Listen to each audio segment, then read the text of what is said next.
What up, everybody? Welcome to Pop Culture Philosophers. I'm Rockin' Robbie Billups, and tonight we're going to be talking about Black Christmas, the 1974 Canadian slasher film classic, the original OG, if you will, holiday slasher film. And I am very excited to chat about this with the assortment of the Excitable PCP crew we have gathered tonight. We have Dylan from Dylan's Comics. What's up, my man? What's up, my brother? Good to be here, as always. It's good to have you here, man. It's good to have you here to talk about, it's nice to go, we did all that time in Horror Fest. It's nice to change pace and do Christmas movies. Don't you agree? Yeah. I do. Speaking of a change of pace, here comes Delaney. What's up, my man? What's up? Good to see you guys. And What's up, Jay? I like to throw this in fellatio. That's it. Speaking of fellatio, J Street's in the house. Merry Christmas, you filthy animals, and station!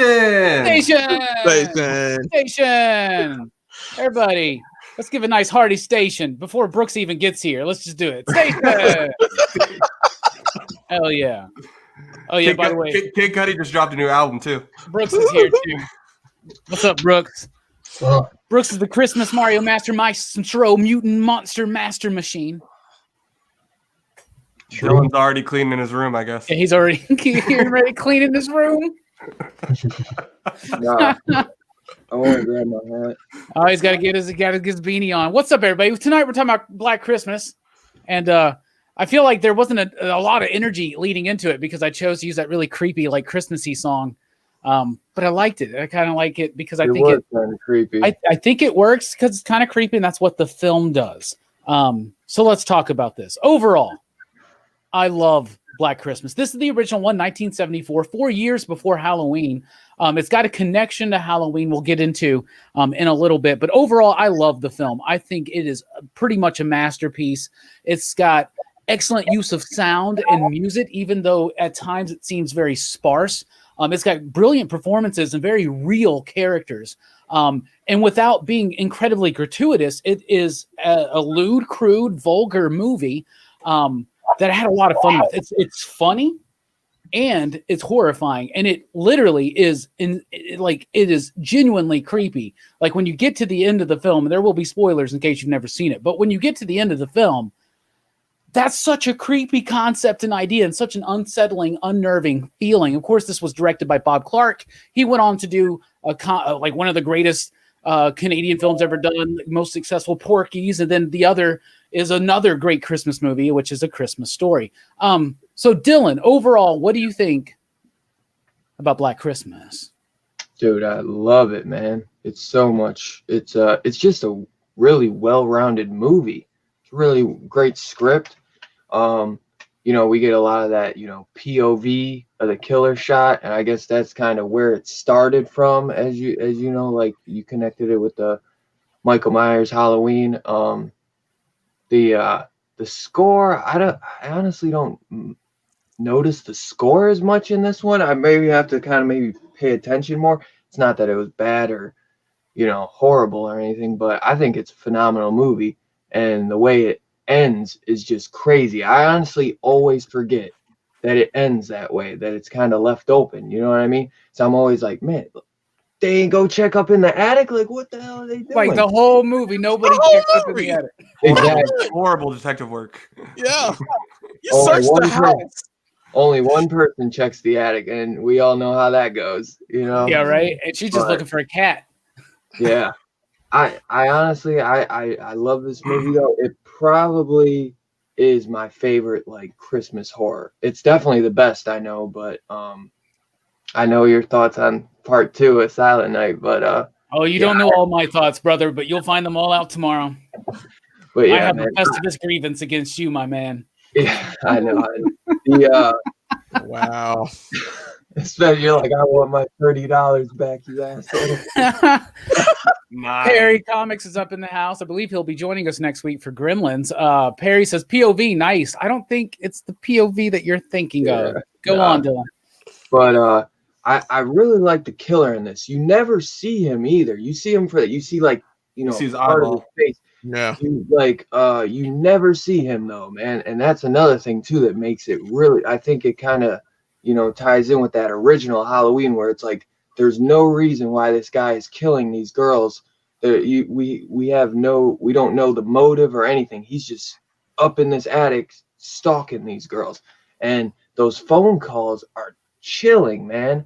Like Yeah. I'll probably sound like the biggest weirdo, but after I watched it, I kept like talking to my dog and just like mimicking stuff like that. I was cracking up to myself this thing. I was like, it's so funny. I'm like, don't tell him what we did. Don't tell him what we did, Agnes. Sister Agnes. Oh my god, it's so funny, man. Like Billy, it's such a well-done movie. I'm gonna lick you, little piggy. Anyway, Don't yeah, very, kill the baby. very unnerving. Like the phone call stuff and so many tropes.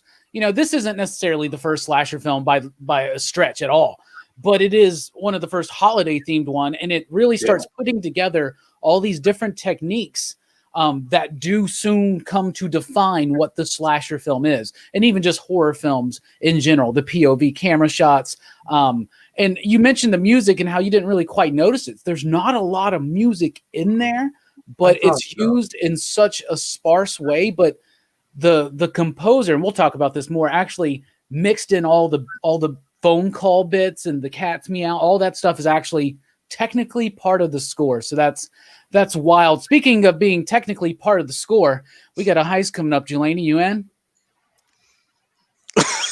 I do what I can, man. Oh, you're supposed to say, you son of a bitch, I'm in. Anyway. I was going to, but then your thing froze out, and I was like, what did he say? Oh, am I freezing on y'all? Yeah. Oh, man. That's no You're good. like, I had my segue. And You unfroze now. You good. Cool. Okay. Either Jelani, way, what do you think about the movie? you son of a bitch, I'm in. There, I'm done. Black Christmas, I liked it. This is the first time I've seen it.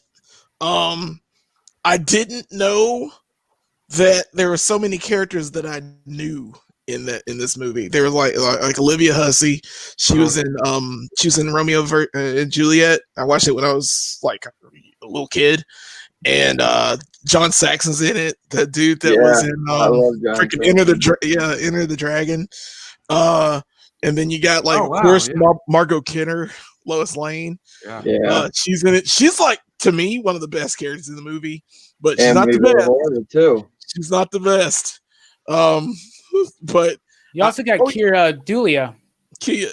Wait, who? The dude from 2001: A Space Odyssey. Oh, that's right. I forgot about him.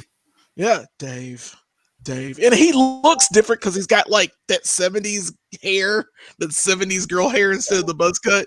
Yeah. But there are a lot of characters in this movie that I liked. I even liked the dumb station cop. Right. He's ridiculous. But there's so many little things in this movie. I love the POV of the killer. I'm still tripping out that nobody checks the attic. No one even thinks about, hey, there might be something in it. I thought there'd be something that draws them to the attic, but it's just so weird. The first kill is the best kill, to me. And there's just little subtle things in this movie that I really enjoy. I like that it's in a sorority house. I haven't seen the sequels either, or not the sequels, the remakes either. I heard that this newest one wasn't that great. Don't watch it. Yeah, I wasn't going to. I refuse to, bro. I refuse. Dylan's favorite. Yeah, it was apparently blasphemy if you watch it, so I will not touch it. But this one, yeah, I really liked it. It was fairly decent for me, and I think I could watch it again. So yeah, pretty good. Absolutely, Jay Strick, what'd you think about it? Oh man, it's my first time watching it. I thought it was awesome. I think it'll be in my Christmas movie rotation. I'm definitely like a more slasher guy when it comes to horror, so this is like right up my alley. And I thought the beginning was like a little slow from obviously the first kill happens very soon, and then like you don't have anything happen for like an hour almost. Yeah. And so I was like, but once everything starts happening after that, you're just like, damn. And the guy's really creepy, dude. that first phone call when Bard picks it up, I was like, Yeah. oh, dude, I was not expecting that. I'm gonna lick you. I'm like, Yeah. what in the world? Yeah. And when she did those calls, she didn't hear any of that. Like it was just Oh, some really? random guy. You know, like they Yeah. put that in post. So that would be, you know, it works so well. You would never think that. Yeah, the guy that did the voice of Billy like went full on like Gollum with it, like Yes. like got into intense character. Yeah. He literally did a commentary in that character. There's a commentary on the Oh Blu-ray. yeah.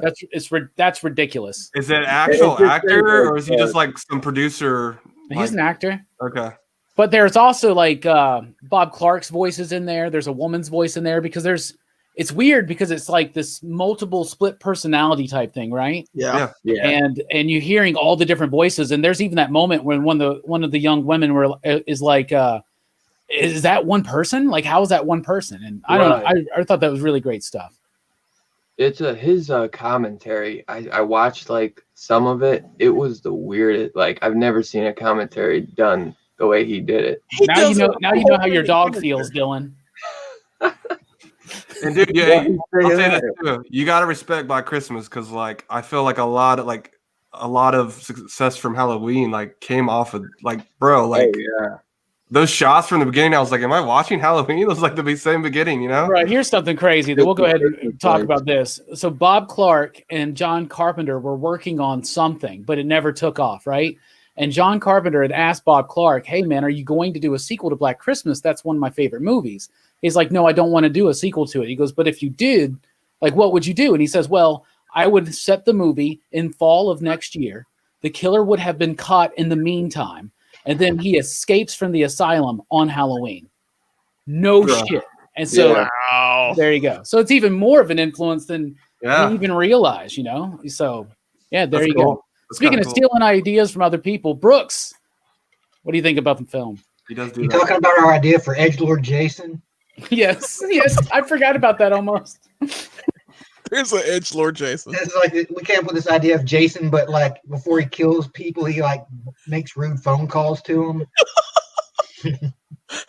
Gonna kill you. Yeah, I like this movie. Like this is a good atmospheric slasher movie. I think that's like when slasher movies work their best when they use the atmosphere and like the tension and let it build up instead of like just being about the kills. Like I love over the top kills, but it's better when when it's built up and when you're actually afraid for these characters. And that's kind of what it is, because it's just these girls in this sorority house, and there's this weird fucking dude who babbles on all the time about nothing and like throws temper tantrums up in the attic for no fucking reason. Yeah, like I don't know why he did He that. comes down and decides to kill people randomly or make fucking phone calls and shit. It's essentially right after he kills. It's essentially Brooks when he Which loses I've the video never game. done and never would do. It is how Brooks acts when he loses in a video game, man. I'm glad you enjoyed it, man. I really, really am. All right. It's got an amazing cast. Like big time actors, people that go on to do even bigger and better things. Who is probably one of your favorite actors and performances in the story? Dylan. Oh man, that's hard.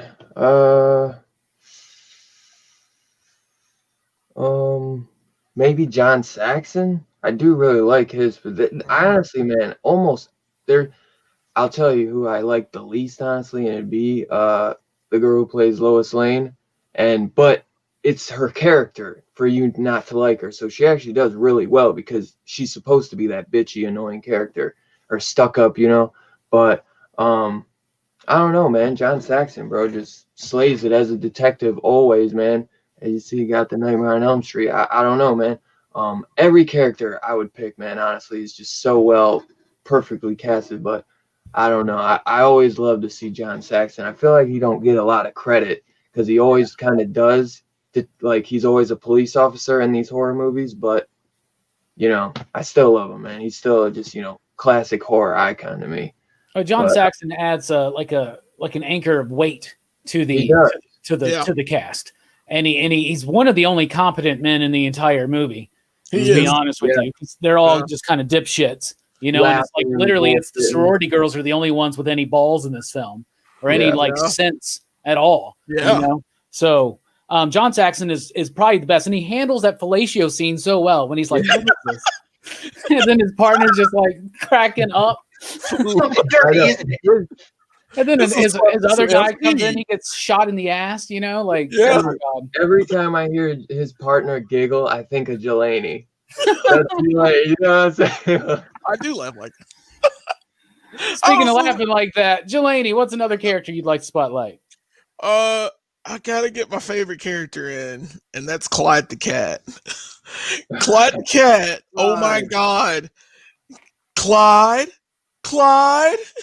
Anytime How about somebody says like, Clyde, licks her, like you see him in the attic where like licking her face while she's Yeah, got licking the Claire's bag over her head. yeah, that Like- and Claire. Like typical Claire cat is the behavior. Your character. cat does not care about you. Yeah, doesn't care at all. Like anytime you said Clyde, you knew you were gonna die. I was like, there's only two people. But still, I was like, wow, stop saying Clyde. Why are you chasing Clyde around? Who cares? It's a damn cat. Just let the cat like be and go. And like she's like the den marm is like trying to like look for this cat while she needs to be in a taxi. Yeah. And she's like, forget it, you can wait. And I'm like, girl, you better go to the taxi. Right. Man, if my cat's missing, dude, and I can hear my cat, like I'm stopping everything until I find my Yeah. fucking cat. I So, would do the sorry. same with my dog, honestly. Jelani, you don't have animals, you don't get it. You I don't, don't get it. I don't Especially- understand. you're a cold, selfless person. You're like a cat. Jelani Yeah. would lick your dead body. Not really. I wouldn't go that Especially if far. you're going out of town. But Clyde the cat is my favorite character. Of course, the second would be Margot Kidder because Margot Kidder was like, she's nuts, man. She's absolutely. She's got asthma and she smokes, and that was funny Oh as my hell to me. That was funny as hell to me. I was like, why are you smoking? You've got asthma. Her kill, And man. That was then- in 1974, man. She probably thought it made it better. Yeah. You would think her kill was gonna be like real big and gory, like when they They- go for it. But they're Yeah. so subtle, like with all their kills. That's another thing where I think John Carpenter like kind of took that from them, and where it's like this doesn't have to be a gore fest. This is, like Billy is just creepy as is, like with Yeah. those phone calls, and that there's like it's almost like the people under the stairs where it's like you got this guy living upstairs and. Like the call is coming from inside the house, like when a stranger calls, like so much stuff, like I could pull like, a handful of movies that this is probably inspired, you know what I mean? It's incredible too, man. Yeah. Absolutely. The call's coming from inside the house. Yeah. That- And he's like, "You dipshit! It can't be. You got it wrong." Yeah. It's so funny. You got it wrong. The movie is funny, and Barb is Yeah. a reason to me why one of the movies is funny. Like Yeah. this dude's daughter is missing. He is like stressed beyond recognition, and she's Oh. drunk as shit and tells him the story about how turtles can fuck for like 3 days.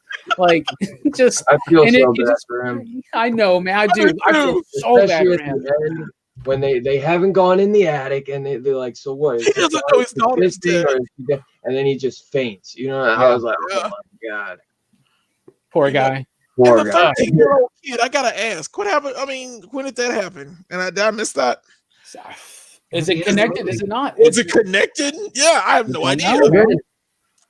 Probably. So many- Seems like it's kind of a small university town, right? So probably.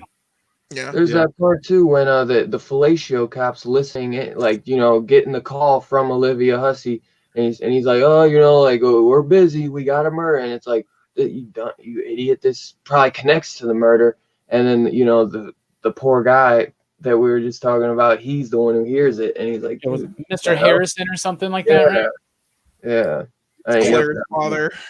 Jay Right. Strick, what's the character you want to highlight? I'll go with this is kind of a funny movie when you think about it, because I'll go with the house mom. She was like a giant meme. Mrs. Mack. What was up with her? She like had alcohol literally everywhere. Everywhere. Like every room The has a most- hidden stash of Yeah. has a hidden bottle somewhere. She reminded me of In the Shirley toilet? Leonard. That's so Yeah. gross, man. In the toilet? It's in No, the it was in the upper room of the toilet. Now, the character is based on Bob Clark's aunt, who apparently used to hide bottles of hooch in her house. That's hilarious. She does remind me of Shelley Winters, and she does give off that kick. So I was like, first I was like, is that Shelley Winters? I was like, no, I don't know who that is, but she is funny as hell. You're right. She is. And Yeah. she got too. When She did get what a way to go. She got the second best got. She's the second. Oh best. yeah. Yeah.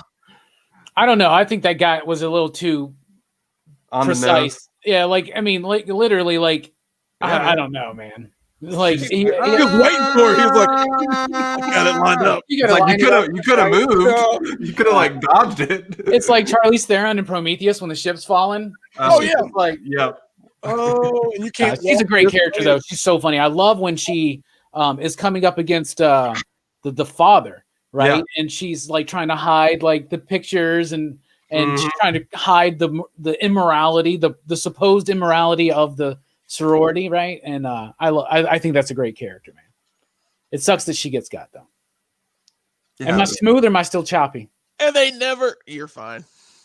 Okay, I'm just nervous now. Brooks, speaking of nervous, well, what's a character you'd like to highlight? And the cat's already been taken, bro.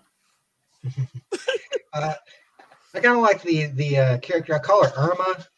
I think her name is Phil though. The girl with the glasses. Yeah. Yeah. She has kind of like a little scene with Margot when Margot Kidder's character, kind of goes on her drunken rant, where she has to be the one to be like, "You're drunk, go to bed." Yeah. You're Like, done. She gets killed off screen too. Like the first time I watched, I didn't even realize she got killed in this movie. Yeah, me neither. Yeah. She just walked in the Yeah. room, the door closed, and I was like, oh no. Like another off-screen kill was like supposedly a kid was killed. He killed a kid somewhere outside too, and they just like talk about it. Like, Yeah, we were oh just yeah, talking some about little girl got killed out in the park. Yeah, that's the Yeah, they that's- find the body. Yeah. And I'm thinking it could have been him that did it, but that would have been nice to see that, if he had done that. Like right before he got to the house, he killed that kid.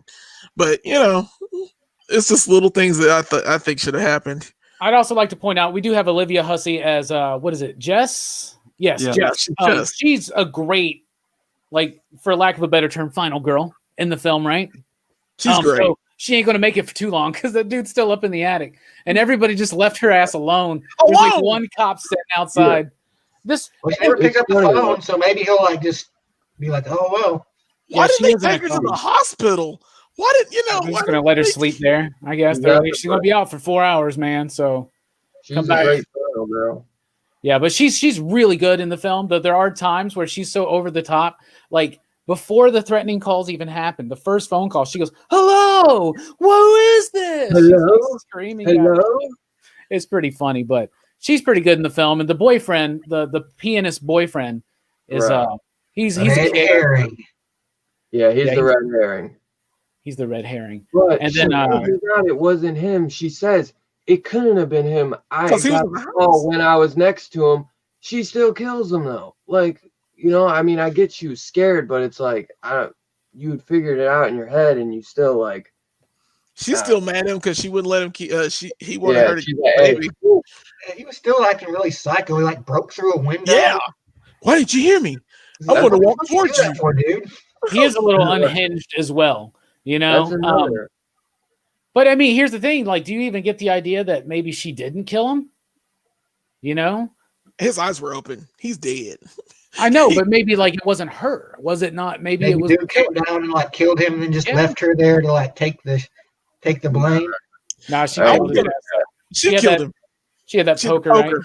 But that's also another thing that's really fascinating about the film is that it's got that story put in there in 1974 of that she's pregnant and now he's like gone crazy and wants to marry her and have the baby. And she's like, no, I have so many things I want to do. And there's that abortion subplot there Yeah. that in the 80s, if that girl, if that was the plot, she would be one of the first to die.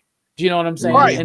And it would be the Right. virgin character that would live. But in The this film, virgin it's would the live. virgin that dies Yeah. pretty much at first, or the one Immediately. that they basically call the virgin. I also like how the Phil, the lady that Brooks picked, right? Her boyfriend and her have like the same hair. And what a shitty Yeah. Santa She's Claus that that Gene dude Shalit, made. her boyfriend. What? Yes. Gene Shalit is her boyfriend. That terrible ass Santa Claus, man. He's like, ho, ho, ho. Fuck. It's like his hair is just his brown hair is just poking right out. I love it. Thing. This has got a lot of style. We talked about the POV. We talk about the atmosphere that's provided through the pacing, through the shots. They developed a whole new camera system that this. So the DP developed this harness that he could put the camera on his shoulder and be free. So that's actually him like climbing up a damn thing. Every time you see Billy's hands, it's actually him. So that's really cool. It provides that atmosphere. But then if you notice, one of the things that happens is he uses the POV solely for the killer in like the first half of the film, but then he's moving the camera in such ways that ultimately in the last half of the film, you'd never quite know if you're seeing through the killer's eyes or if you're just seeing events unfold as a third party. What do you think about the style and structure of this film, Dylan? It's fantastic. I think the colors in this movie are like so 70s. You know, like a lot of those like golden, like I don't know, like that golden yellow color, and then the dark like orange, that like burnt orange color. Like I don't know, just the atmosphere in this whole movie. Yeah. That like those colors in the house, like the wood, you know, all the wood stuff, and then all those, you know, with the Christmas colors. It just, you know, like that's why I think that your background you picked, it kind of reminds me of that too. But it's perfect, man. I love seeing the POV shots with the killer too. It, you know, takes me right to like the Michael Myers stuff, you know, and it's really well done, man. Absolutely. I'm trying to think there was something I was going to say. I can't think anymore, but I think you touched on it, you know, with the POV shots and, you know, like, you know, how they made that new camera and everything.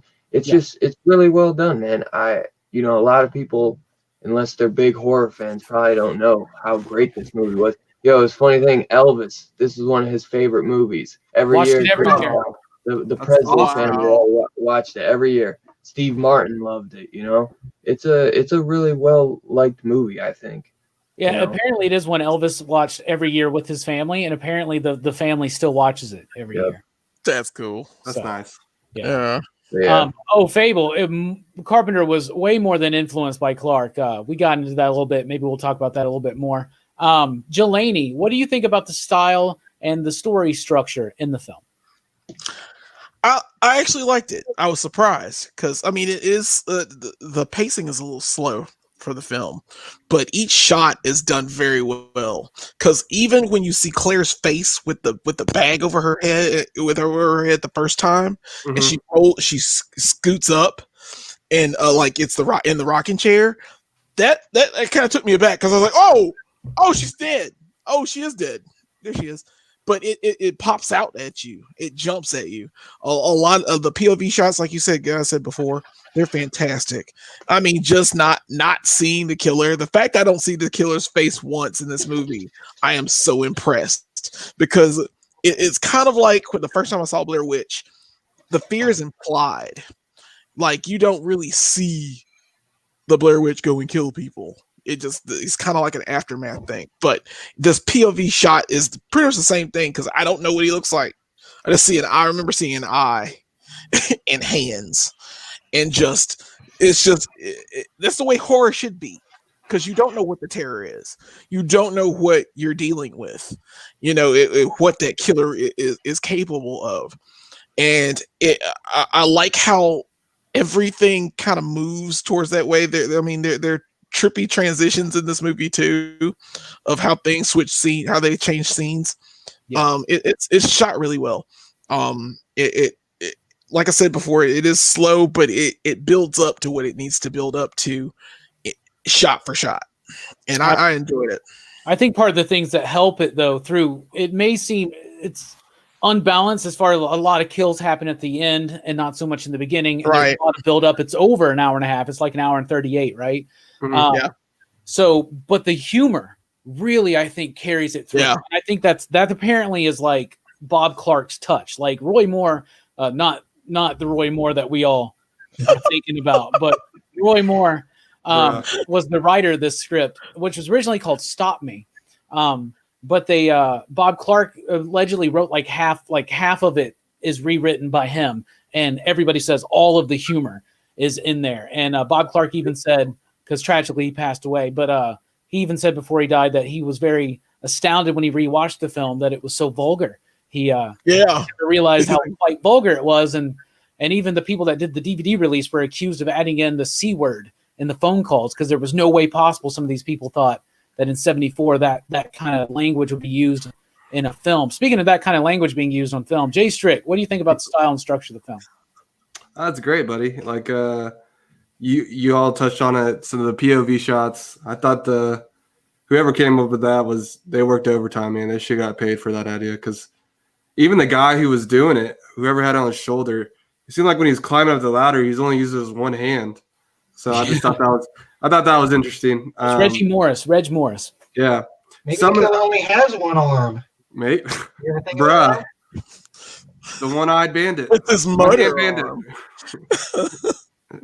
No, I was gonna say I love some of the transitionings in this movie. Like you got the Christmas Carol. They're doing the Christmas Carol, and she's like so happy, and then her friends are getting murdered, and I was like, dang, that's awesome. Yeah, and just like the way some things are shot. You know, when he kills Barb, like you see like just his eye and a little bit of his face.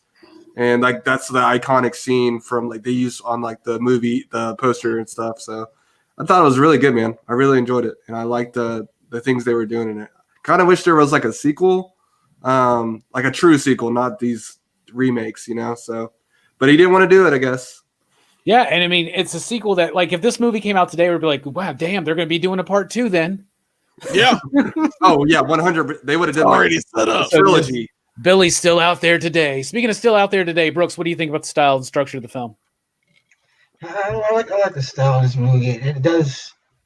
It's it brings the fear very well, and I think it helps that it's a very kind of like realistic situation. Like it's something that you could see happening or hearing about on the news. Like a crazy guy camps out in sorority attic and kills a bunch of people over the holidays. And like just seeing it from this dude's perspective and like just how nuts he is. Like there's one scene, the scene where like he's looking through the door and you can see his eye. Like that's a creepy fucking eye, dude. Yeah, damn. Good and glassy. Like, maybe that dude's eye looked like a fucking demon eye or some shit. Yeah. Brooks is obviously affected by it, man. Brooks woke up in the middle of the night. Oh, the eye. I'm gonna kill somebody and bury him under their floorboards because of that eye. That I see. Whoa! Stretching too far there. Taking it too far. Yeah, you good, Brooks? You all right? All right. Let's talk about some music. The music in the film is done by Carl Zitterer, and he has since reflected on it, saying that he probably would do things a little bit different now, knowing the impact of the film. But there is a little. He like did all kinds of things, like detuned pianos, and there's a lot of. It's not a traditional score, and apparently Bob Clark didn't want a traditional score, right? He didn't want like music like that would sound like you would typically hear. He wanted they're more just tones and sounds, omnibus. Like there's ding, ding, and right. It's so well done. It's very sparse, but he also mixed in all those voices, and he even has like the cat's meow is part of the technically is part of the score. I think he did an amazing job with it. And another thing that helps balance out the sparsity of that score is the usage of these traditional, and I mean traditional ass Christmas songs. Mm-hmm. Like when it starts with that really creepy version of Silent Night, Holy Night, like that's creepy as hell, dude. And then "O Come All Ye Faithful" during the murder of Barb. Yeah. And that's to me one of the best moments because that scene to me feels like Giallo. That's like Argento type stuff. Yeah. That's the crystal and the red blood and the way it's very artistic. Argento cut. Yeah. Bro, we can get an Argento cut Black Christmas. You see right on the blow when it's going down. What do you think about the score? And if not the music, just the sound in the film, including the voice of Billy and I guess Agnes and everybody else inside of that crazy dude's head. Dylan. Oh, me. Oh, I thought it was, man. I wasn't sure. I think, like I said earlier, it's not really out there. So to me, it's perfect because if it's not messing with the movie, because there's sometimes, man, I watch a lot of horror.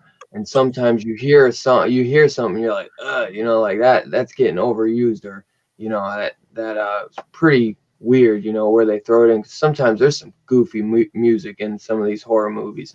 Watch like that Blood Harvest movie. Oh my God, bro. But I think it is perfectly done. I love, like you said, how they just, kind of add those Christmas songs at these crazy points, and it just feels so off-putting. You know what I mean? Yeah. And I think it's really well done. I should have looked up the guy's name and seen what he did, after and in the future. But I think, I think if he, like you said, because I remember him saying that, he would have went back and touched up some things. I think he would have ruined it then, honestly. He would, less is more on this, you know what I mean? And I think it works perfectly well, because you know what I mean? If you put too much of that Christmas stuff, it gets kind of goofy, I think. You know what I mean? If you start putting jingles and stuff, I think he did perfect with what he did. So I looked up his IMDb, right? Mm-hmm. And we got Black Christmas and Murder by Decree. That's another Bob Clark film. But he's not listed as the composer, but he's listed as being in the music department of Moonstruck and New Jack City. Wow. So that's pretty I love New Jack. interesting. Living just enough. Yeah.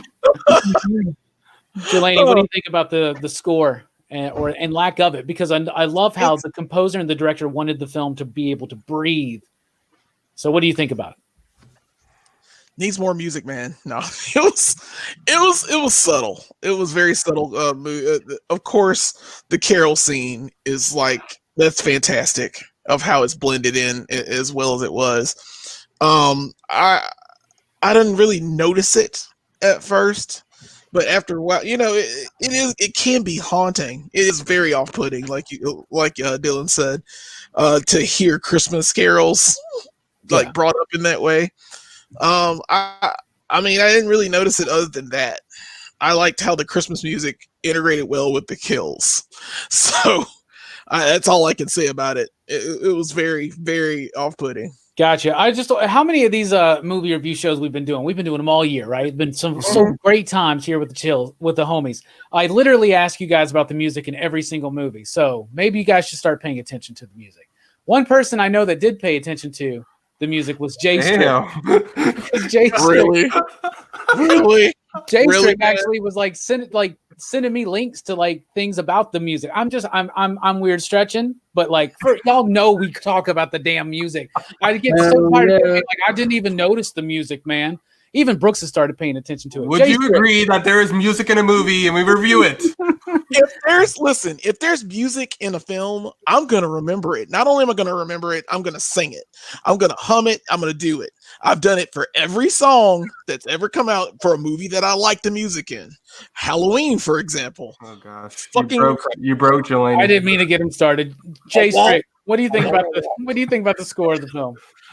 It's great, man. It's great. And I'm kind of with him, Dylan, in the sense I don't think he needs to change anything. I think it works perfectly well. And to taking a step further beyond the score is the song choices they use.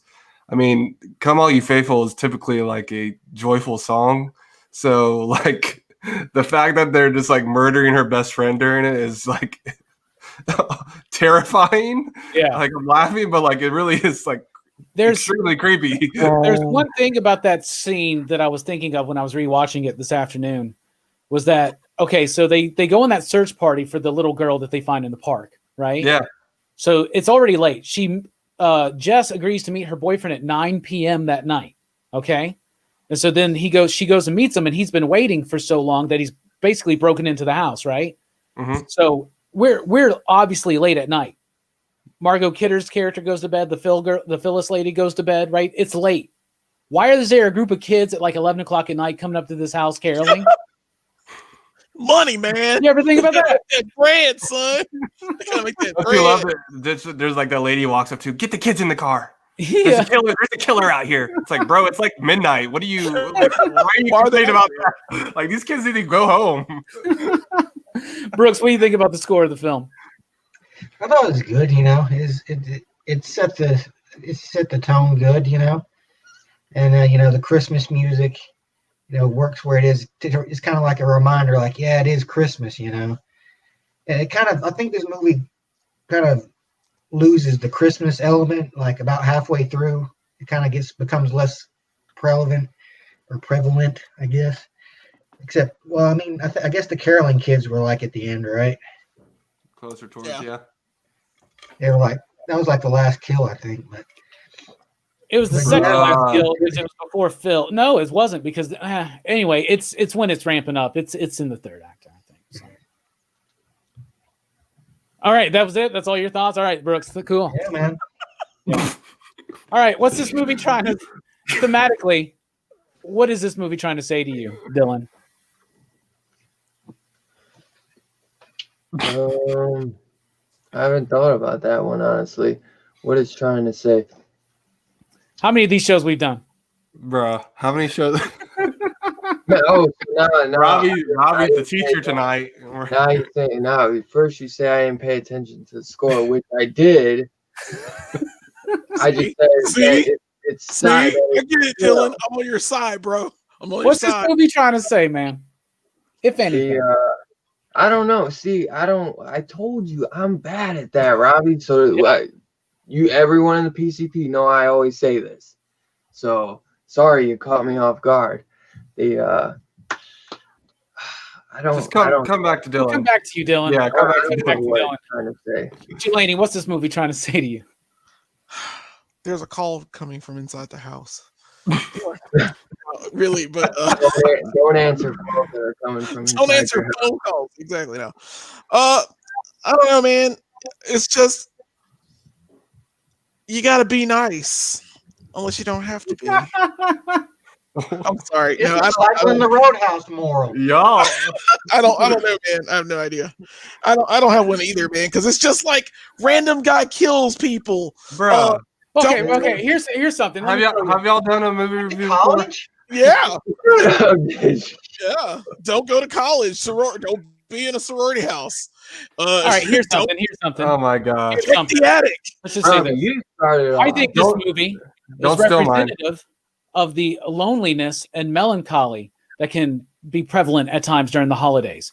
Because we were talking about how Barb in the beginning has that conversation with her mother about how they get their plans canceled, and she's so bummed out by it, right? And she's like, "You guys want to go skiing?"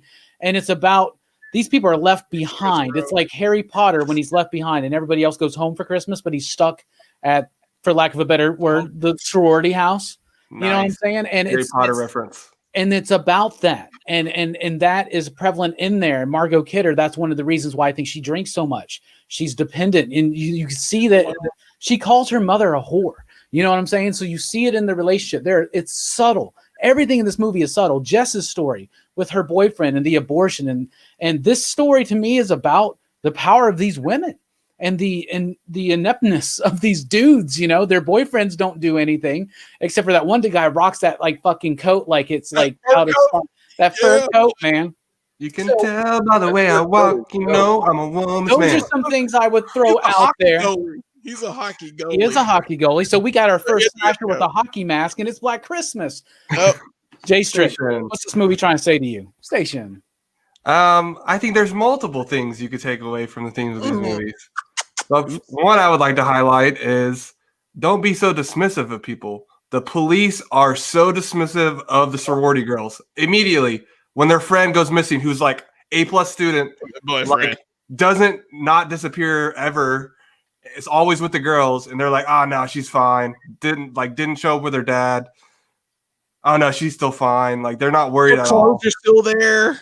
And one of the realest moments is when Barb's like, "Yeah, she's probably dead." Like at this point, yeah, right. Like, yeah, maybe the police shouldn't be so dismissive and like actually follow some leads, right? Because they're searching. This little girl got murdered. Maybe it's all freaking connected, man. Stop being dismissive.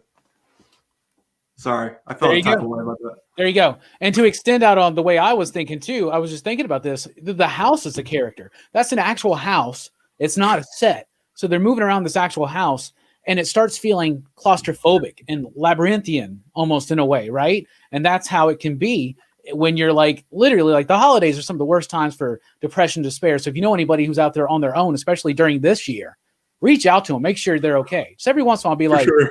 "You okay? Come over and watch the ball game." By the way, Lakers playing right now.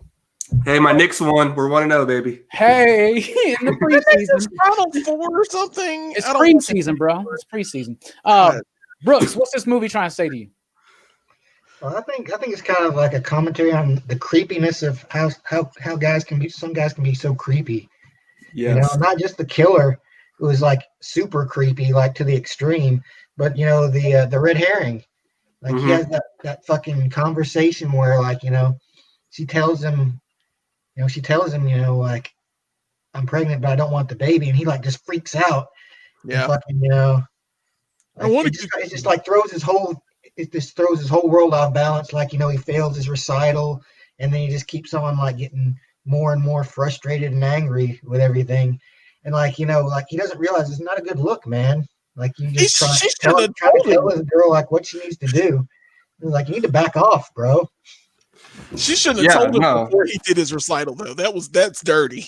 I think she knew, and she was still like, "I'm pregnant." I'm like, really? Well, you get the idea because she says, "I didn't even want to tell you." You almost get the idea because he was pressing her, like when they in the phone call. She's always saying he's a sensitive artist type, Like he would never kill somebody. He's like such a sensitive, artistic type.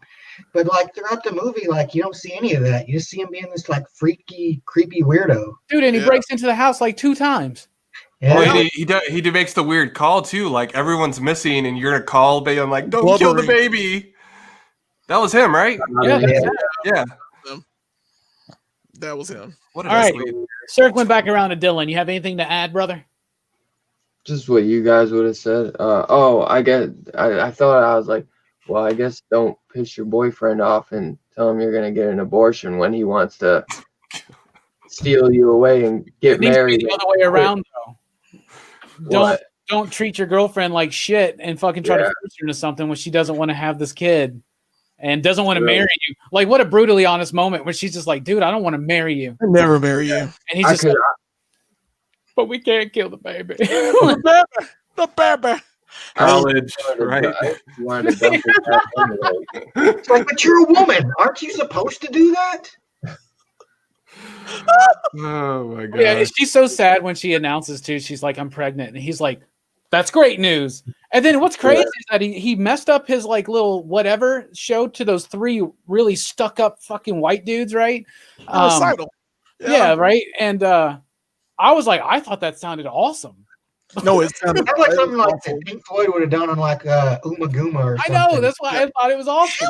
He was just banging on the piano keys, though. Dude, that's literally what the composer was doing. Bling, bling, bling, bling, bling. I was like, that's terrible. I like that shit, bro. Like, you're a concert pianist? Really? No, I'm just saying. I like that. Like it sounded demonic. It was representative of his like frustration. Like he was so frustrated, he was putting too much force into his playing, and it was coming out through his music. Yeah, you guys just don't understand art. Yeah, you guys can go to college. I was a music major. He was like, put my life on hold for who? Yeah. All right. Yeah. So now it's time to rate the film. And you out there in the PCP Army, we want you to do this as well, especially if you just watched it along with us. Not as we spoke, but of this week. Anyway, out of 5 possible you digs, what do you give this film? You in the PCP Army, and Dylan, what do you give it? I give it a 5. Damn.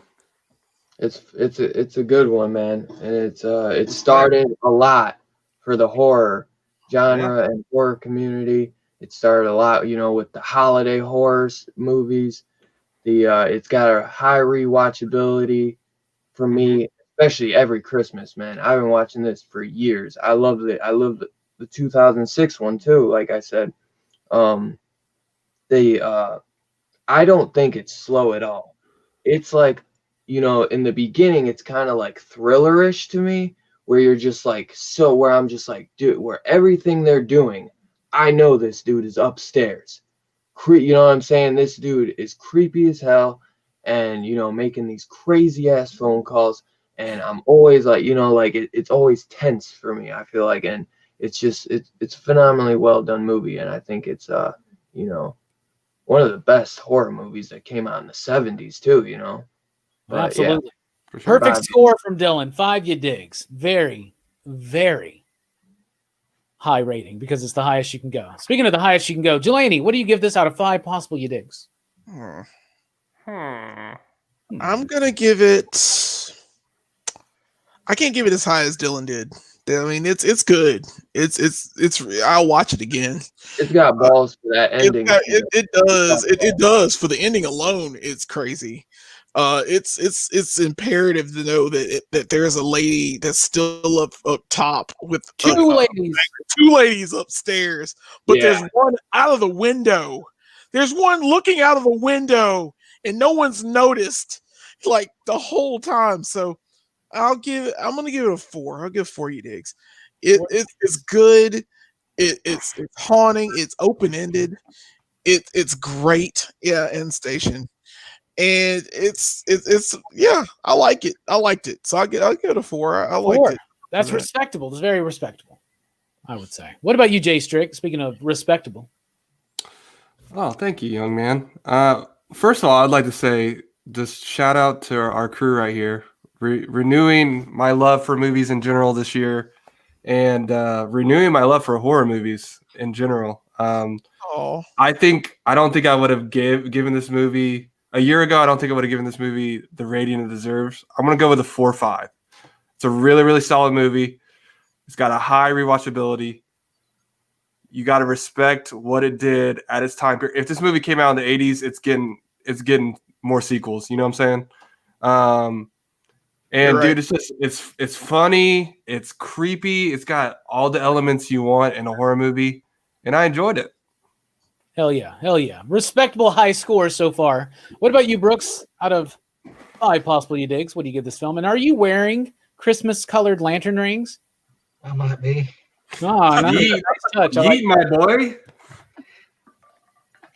I give this one a 4. It's a good movie. It's a good movie. I like it. I like the atmosphere and like it's a good slasher movie, you know. And I can see myself watching this again. Maybe not every Christmas, but like every once in a while on Christmas, being like, man, I'm feeling some Black Christmas vibe, you know. Yeah, man. It's a Black Christmas type of year. Yeah, no shit. It right? is. No shit. This movie you gotta watch Black Christmas, definitely. Yeah, this movie is incredibly influential. It has a legacy that will keep going because slasher films today continue to pull from Black Christmas. Black Christmas assembled together all the tropes that made the slasher film. If it was made in the 80s, I feel like it wouldn't have been as good of a film. In fact, I think if it was made in the 80s, or even today, it would not be able to have the ending that it has. That's an incredibly bold and ballsy ending that you just don't do. And I love it. And I don't think audiences would stand for it today, as Bob Clark would say. But I freaking love this film. And I'm very glad I rewatched it again today because after watching it last night with Brooks, overanalyzing it while it was going on and not just experiencing it. Freaking snobs. But this movie's got a lot of atmosphere and it's got a lot of weight to it, and the characters feel very incredibly real. And that's something I miss about 70s films, is that the characters are way more real and grounded. Like, look at a movie like Dazed and Confused or Halloween. Like, these characters aren't like these archetypes that you can't relate to because they're so far above us. You know what I'm saying? Like, these are real freaking people dealing with insane circumstances. So I'm going to give it a 4.5. Maybe I would give it a 5 if it didn't have too much excessive use of zoom, but that's a 70s trope as well. But I really like the camera movement. I really like the atmosphere. I love the acting. I like it. I think it's pretty cool. And it's got a great ending that the idea of this film is still incredibly chilling, much like it's based on the Babysitter urban legend where the calls are coming from inside the house. When a Stranger Calls came out, 5 years later, same thing. But this one way more effective to me. So I'm going to give it a 4.5. So 4.5s from me and Brooks, or from me and Jay Strick, a 4 from Brooks and Jelani, and a perfect 5 from Dylan for a PCP average of 4.69, dude. 69s, dudes. Thank you, Strickland. Out there in the PCP Army, Tacky says 4 you digs and 6 you digs for Jess. Oh, okay, I get you. Right, calm down. She's like 75 now, dude. 69, son. 69. Stefan says 5, you digs. My first time watching, and I was thoroughly entertained. Loved that ending. Nice. Hell yeah. Fable says 4.5, you digs. I feel this movie was a little ruined for me because so many movies stole from it. Same reason it gets so high of a score. Yeah. So there you go. That was our review of Black Christmas. Black Christmas! Switching gears from Horror Fest and going into Christmas movies. We presented Black Christmas. We will continue this whole slasher Christmas theme tomorrow night on Dylan's channel, where we'll be talking about Silent Night, Deadly Night, part 1 and 2. And if you do want to watch them, don't watch them both back to back. I'll tell you that much right now. And if you can't get enough horror content, because when we start our movie reviews up in the new year, we're going to be taking a little bit of a break from horror films because there are other genres to play with. But you can always get your horror fixed every Saturday night starting January 9th on Dylan's Comics for Dylan's Horror Show, co-hosted by me. Both of us are here now, and there are links to Dylan's channel in the description below. But anyway, that's our thoughts on Black Christmas. We're taking a quick break. We'll be right back for PCP Backchat. Station.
things from New York.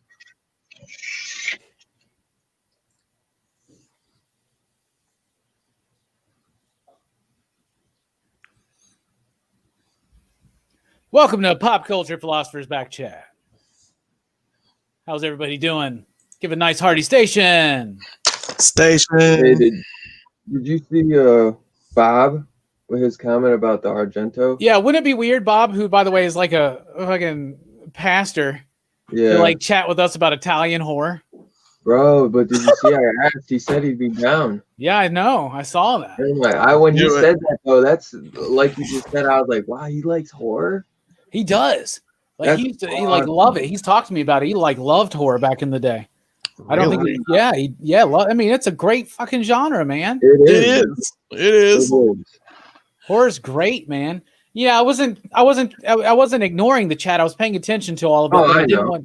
I didn't know. I was letting everybody in the chat know that we weren't ignoring y'all. We were just trying to get, be a little bit more efficient with the timeliness of the actual movie review. So we have more time to chat with you, more connected. So, dude, I am so glad we did Black Christmas. Me too. I was After I watched it, surprised. I'm like, man, it's so. I'm glad that I got it on Blu-ray. This is definitely Me something too. because I haven't seen this What's a thing. Blu-ray? I haven't seen this thing Fifth- since. Now it's high $17.99. I'm about thinking about sending it back and just saving my $6. That's how cheap I am, bro. You crazy? Bro, Why don't you sell some of your pops, dude? bro. Yeah, sell some of your I'm pops. spending a lot more money, I think, on Blu-rays though. And you wait till you see this one I got for a steal, bro. I don't want to tell you yet, but Yeah, that's fine, bro. I'm Yeah. cutting back on Blu-rays, man. I have to.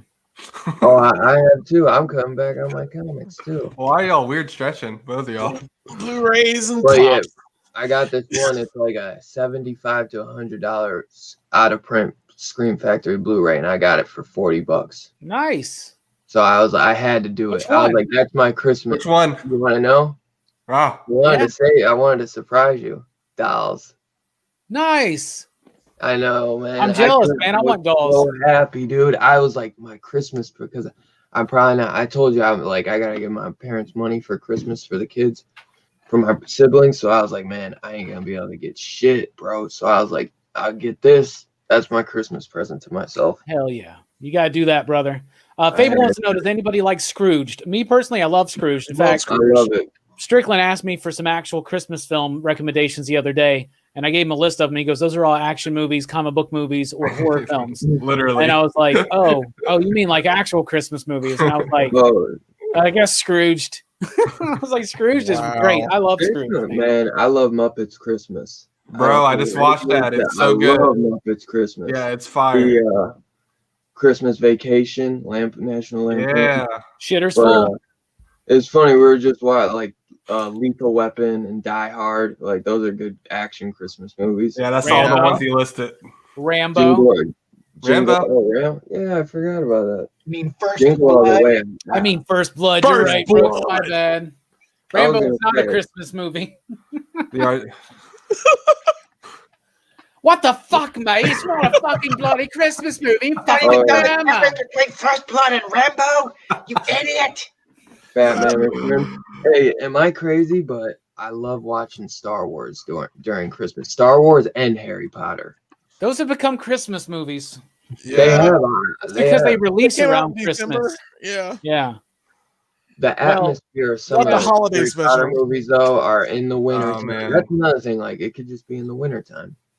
We could just skip My the- favorite Christmas movies are all like not traditional Christmas movies. I mean, it literally is Gremlins, Cool. Batman Returns, Die Hard. Die Hard, Lethal Weapon, shit like that. Yeah. Like Scrooge is my favorite movie that's, I guess, closest to a traditional Christmas movie.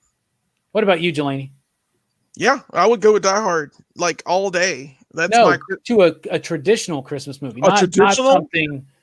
not something that people feel like I keep seeing like Cinemassacre put up, like James did this video, why Batman Returns is a Christmas movie. Why do we have to keep proving this? Batman Returns is a Christmas movie. clearly. Clearly. It's that one. Requirements. It's during Christmas. Exactly. Yeah. Well, my Christmas movie would be, oh God, it's A Christmas Story. Bob Clark.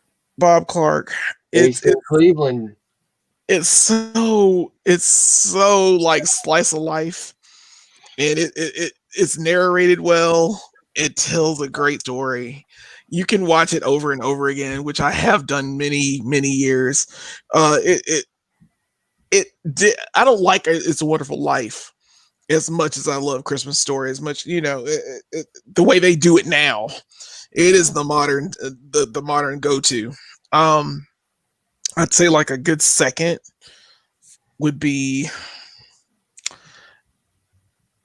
yeah, I'd go with Home Alone. Yeah. I got all the Home Alone Funko Pops still. Yep. I watched it Weird like stretch, Dylan. Prove it. Prove it. yeah. Prove it. Home Alone played in the movie theater. He knows it. He's got it. Home Alone was in the theater for like a But fucking it was year. like a year. Yeah. We watched it in Christmas at Cinema 8 and then another Christmas at Cinema 8 Cinema in the 8, same year. And I was like, wow, this movie's been out a long time. They played it a lot. I remember, I'm pretty sure it was the Home Alone VHS, but when it finally came out, I remember getting it.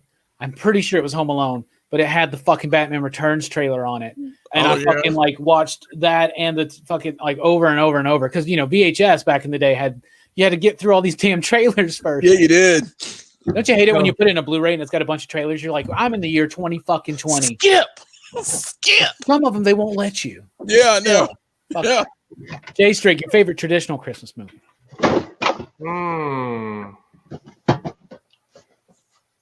I mean, it'd probably be a toss-up between Muppets Christmas Carol and Home Alone 2. I'm a Home Alone 2 guy.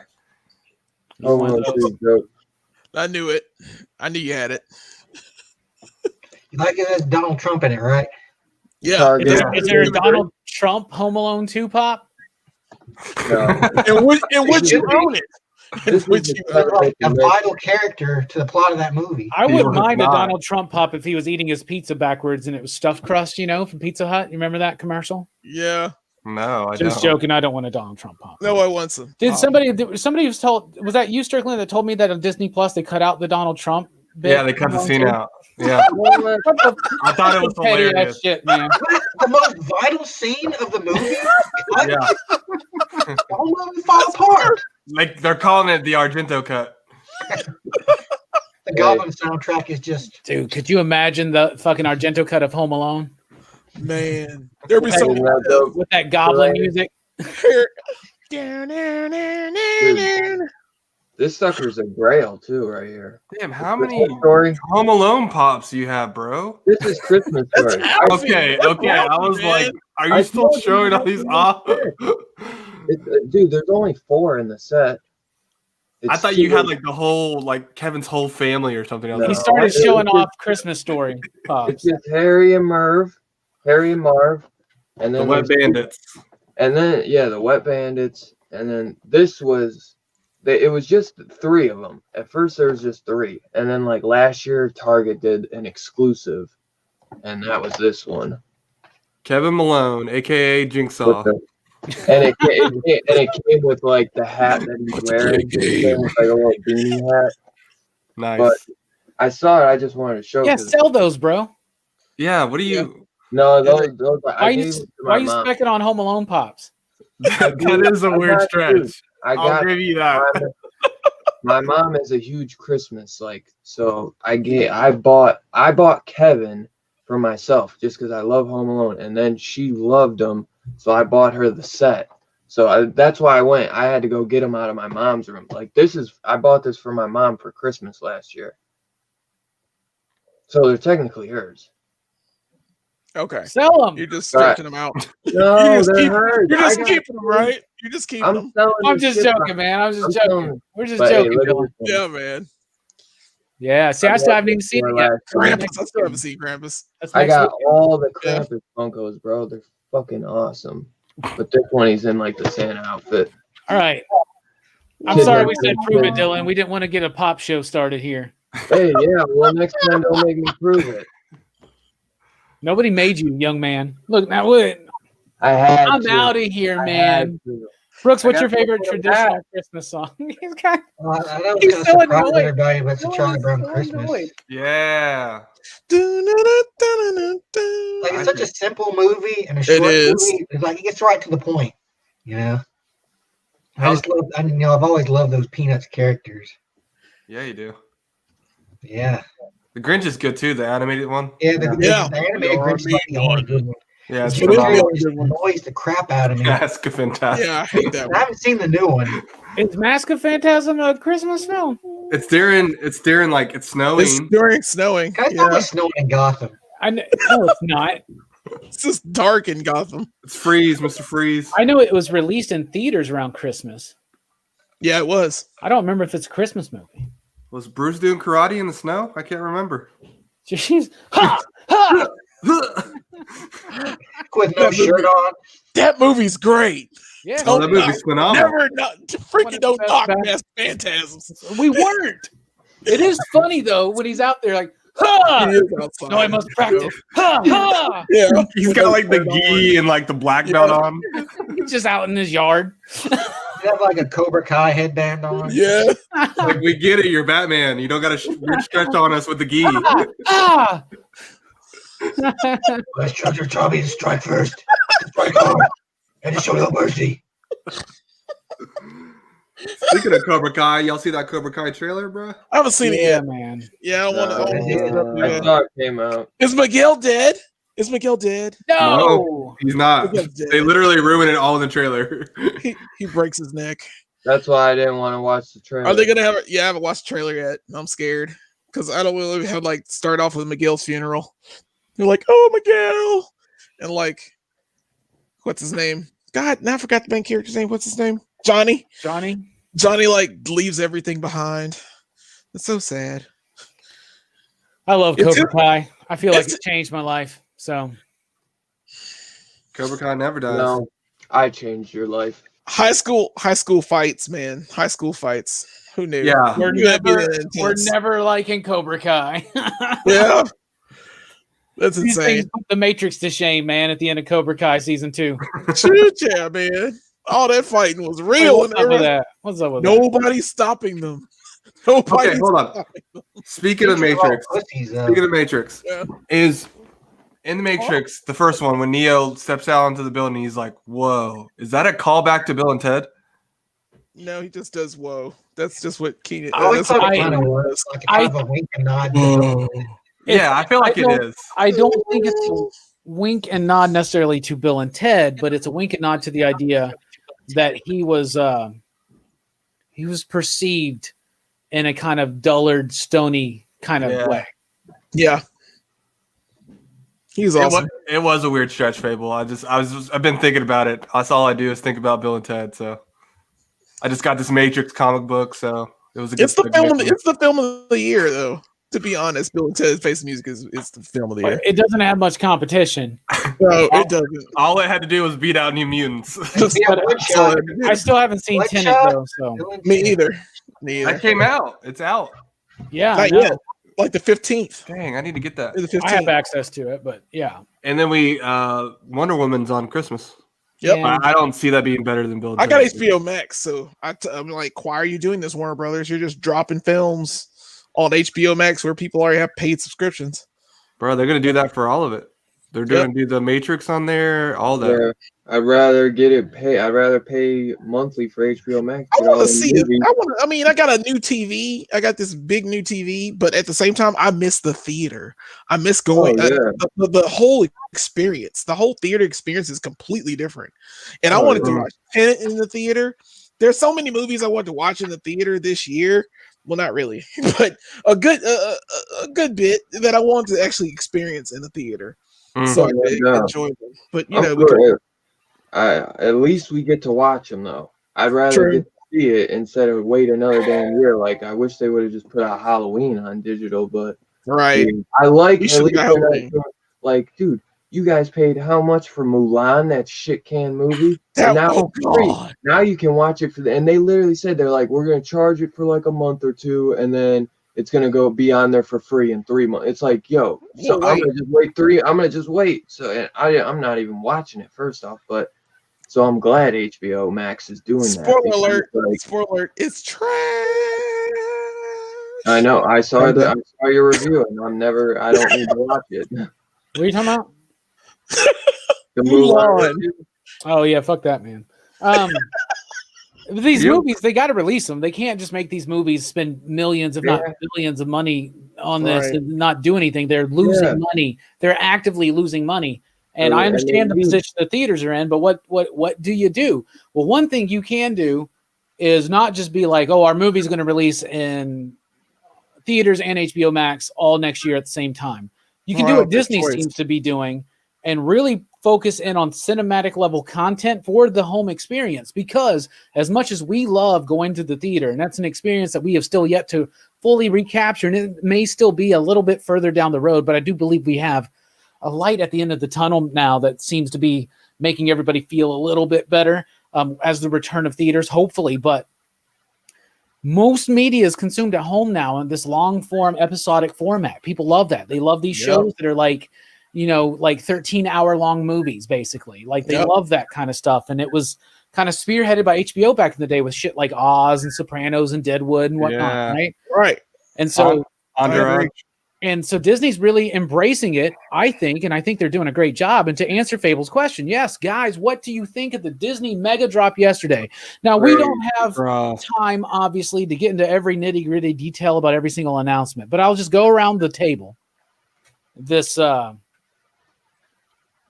table that we're all around, obviously, and it's covered in Christmas lights, and ask you to name me like your one or two favorite announcements from yesterday.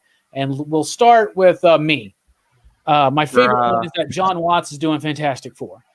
I think that's exceptional. I knew that was coming. I knew you were going to do that. Yeah, that's happening. I think that Homecoming is one of the best MCU films, period. And I think John Watts did a great job of capturing a fun cinematic, MCU energy there. And blending it with the drama and the threat level. Like Michael Keaton, he made the Vulture threatening. What can he do with Dr. Doom? Yeah. What could he do with Mole Man? What could he do with some of these characters? No casting, obviously, but I think that's a good move to do him for Fantastic Four. And I'm also excited about this on the flip side. Imagine what John Watts could do for a Marvel movie, not being told what to do at times by Sony. Because I still think Sony makes the worst decisions as far as the film company goes. And I stand by that. My other one, I'm going to do two. Everybody should do two. My other one, soft mention and honorable shout out for Blade. We already knew that was coming, but they confirmed that it's a movie, not a TV show. So Station for Blade. Station. But I really, really liked the What If trailer. That blew me the hell away. Did you? That blew me away. It's Jeffrey Wright, right? Yeah.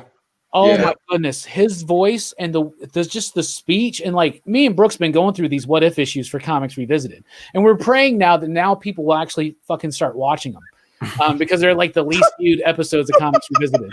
But it's okay. He's about to go up through the ceiling. Yeah, they're about, dude. You can spec right now, dude. Spec right now on our What Ifs. I have a What If number one. I bet that went through the roof. I bet it's going to make it harder. I mean, I'm trying to piece together an entire What If collection. I hope the show doesn't make that harder to do. Anyway, I loved that trailer. I thought the animation looked really cool. I love that they're bringing back most of the actual actors to do the vocal acting. I loved it. Dylan, what's a couple of your favorite announcements from yesterday? I was excited for the trailers. First off, there was something saying that Hayden Christensen was going to come back and play Darth Vader and Obi-Wan. Yeah. And to be honest, I'm kind of not excited for that Andor series, so I really want them to get going on the Obi show. Like I don't understand why we need more Andor, and it's a prequel to Rogue One, but I guess people like him, whatever, but he, it's maybe, I don't know. I don't know who likes him though. That's to be honest. Dude, people love Rogue One. It's weird. Yeah, it's weird. Rogue One is awesome, but just Cassian Andor, who cares? Exactly. I don't understand. Well, I think Fable the took idea of like a show that explores that kind of dark side of the rebellion would be interesting. That's kind of what Cassian was. He was the guy who would first kill people for the cause. He was like that kind of dark side of the rebellion. Whatever it takes. We'll see. I mean, maybe, hopefully the show's good. I'm gonna check the show out. Hopefully it's good. But I feel like there's a lot. Edgelord Han Solo, man. It's like I feel like there's other characters. Yeah, I mean, I don't know. I'm not excited. I'm one of the few people out there that didn't really like Rogue One. Like, I don't know. I didn't really like it. Because you It's good. talked through it the whole time we watched it. I watched it again, not talking You're like, through it. Okay. It's okay. He's Right. like, is that right? The Argento cut could have been better. Dude, Yeah, okay. I see. That movie though, like, it got cut to hell. Like, you could tell that from the trailer. Like, Yeah. the trailer was like badass. I rebel. Yeah. Yeah. Dude, I love that line, and I it's do none too. of it's in the movie. Yeah, who was that? That was Gareth Edwards, right? Yeah, Gareth I think- Edwards. Yeah, It was intentionally he wanted to do a war film, and I heard that they at the end came in and Star Wars did up, and like in fact the Vader scene was something they put in like afterwards. shut up and take my money. Why No, you that's not the taking my dumbest money? thing. That's the scene people love the most, though. I know, but then why are you telling me like 20 minutes later he's fighting Obi-Wan and he's all like, whoa, whoa, Because he's fighting Obi-Wan. oh whatever, He's fighting Obi-Wan. Is his old master, the master? fan Right. service. I'll tell you my second. I don't care. Right. Whoa. Literally had Yeah. nothing to do with anything. Bro, y'all let still Dylan doing it. talk. Yeah, I don't like the idea that Here you go, Vader Dylan. would have fought before A New Hope. Like I always thought, like that space and time between him being beaten by Obi-Wan and like confronting him for the first time in A New Hope was like kind of the coolest thing about that rivalry.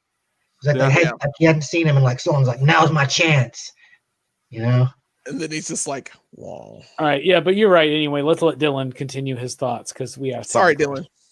It's Sorry, all good. I'm used to it. by Dylan's now. like, thanks for always inviting me onto your channel to get interrupted. Hi, We never Dylan. roll each other in these. I'm out, man. Hello, Dylan. Yo, what's up, Mike? The Guardians of the Galaxy holiday special, but I wanted to ask you, what's Armor Wars? I've Oh, never that's- heard that. That's probably gonna be like, I'm pumped for Armor Wars, dude. So Armor Wars in the Oh. comic book is basically the idea is this. What if Tony's technology goes into the wrong hand? Other corporations get a hold of his technology, right? The weapons and all this kind of stuff. Okay. So now was that this Tony's Obadiah Stane? what's that? That was Stain. Yeah, Obadiah that was Stane Obadiah with that? Stane. That's where Ironmonger Yeah. comes from in the comics. Yeah. But now within the MCU with Tony Stark's death, what happened? That's the question: is what happens to this technology? And people start getting a hold of it and trying to do their own thing with it, which is something that's already been a theme in all of the Iron Man films. They've been pulling from Armor Wars because it is one of the most significant Iron Man stories out there. But the spotlight being on War Machine. This is a War Machine show, y'all. We get a War Machine show, and I'm so damn happy, bruh. Oh, it's a show. Is the I Am Groot a show as well? Yeah, that's an animated show. Anime? Oh, okay. I hope Guardians of the Galaxy holiday special is live action. I bet you that'll be animated too. I don't know. It's written and directed by James Gunn, so I bet it's live Wow. action. It's live action. It's going to be a big riff on Star Wars, man. You know Yep. it. That's, Yeah, that's 100%. why I'm excited Yeah. for it. And Yeah. this is in addition to Volume 3, right? Yeah. This is not Volume 3. This This is is not the Volume Disney 3. Plus Oh, yeah. special. Yeah, Right. this is going to be so fun. All right. Fucking, I'm it starts out with hoping Chris that's Pratt good. and Groot in the front, and he's like, "I got to get you home to your wife and kids, Groot." It's like, what is it? Celebration Day or whatever? It's a It's light Light day. Day. Yeah. It's funny, they just Disney The Plus Princess Leia sings? they just Yeah. did Lego Star Wars Life Day celebration on Disney Oh Plus. yeah, Yeah. they're about to do that one. I don't know if it's out yet. I haven't seen No, it yet. it's out. It's out. Oh God, I gotta watch it tonight. Then It's on Disney Plus. the Lego Holiday Special, the Yeah. Star Wars. Yeah, I gotta watch it. I didn't know it was out. I'm Yep. about that life. I love the Lego movies. They've all been fantastic. So I know they're gonna do a good job with this one. Jean Claude says Rogue One was greatness. Star It Wars was. fans overthink the movies and only complain. Good thing I'm Yeah, not a I Star think Wars. Star Wars fans do complain a lot these days. Good thing I'm not a Star Wars fan. I I'm am. a huge I am. I am. I'm just joking. It's a I'm a joke Star I Wars do. fan who actually likes Star Wars stuff. I Well, love you Star like- Wars again. You like Trek I don't better. think the though. sequel trilogy Don't was you, Robbie? that bad. It's unfair to compare Star Wars to Trek, bro. That's Yeah, levels it's not above. the same. I'm saying Yeah. you like Different. it. You like it better though. I would agree. I like Star Wars better than Trek. Do you agree that there's a wall full of Star Trek novels? Right next to it? Yeah. That's why I'm saying I know. He's you only like read a third of Trek. them. Trek is boring, bro. Oh my god, you guys are fucking crazy. Delaney, what did you think? Yeah. What are What? your favorite announcements from yesterday? I'm not a fan of the Clone Wars in any shape or form. Bruh. But I'm not. I hate that art. That art ruins the entire thing. That could be like the best storytelling ever told. But it it's crap. bro. Cannot stand it. That's blasphemy. Womp womp. But here comes. I can't wait for. I love what they've done in the Mandalorian to put the seeds of what Clone Wars has done into it. That's great. So the first one I love is Ahsoka. I cannot believe Rosario Dawson nailed Ahsoka to begin with. Yes, she did. And she's amazing as that character. I love the way they handled her as being like a gray Jedi or whatever she is now.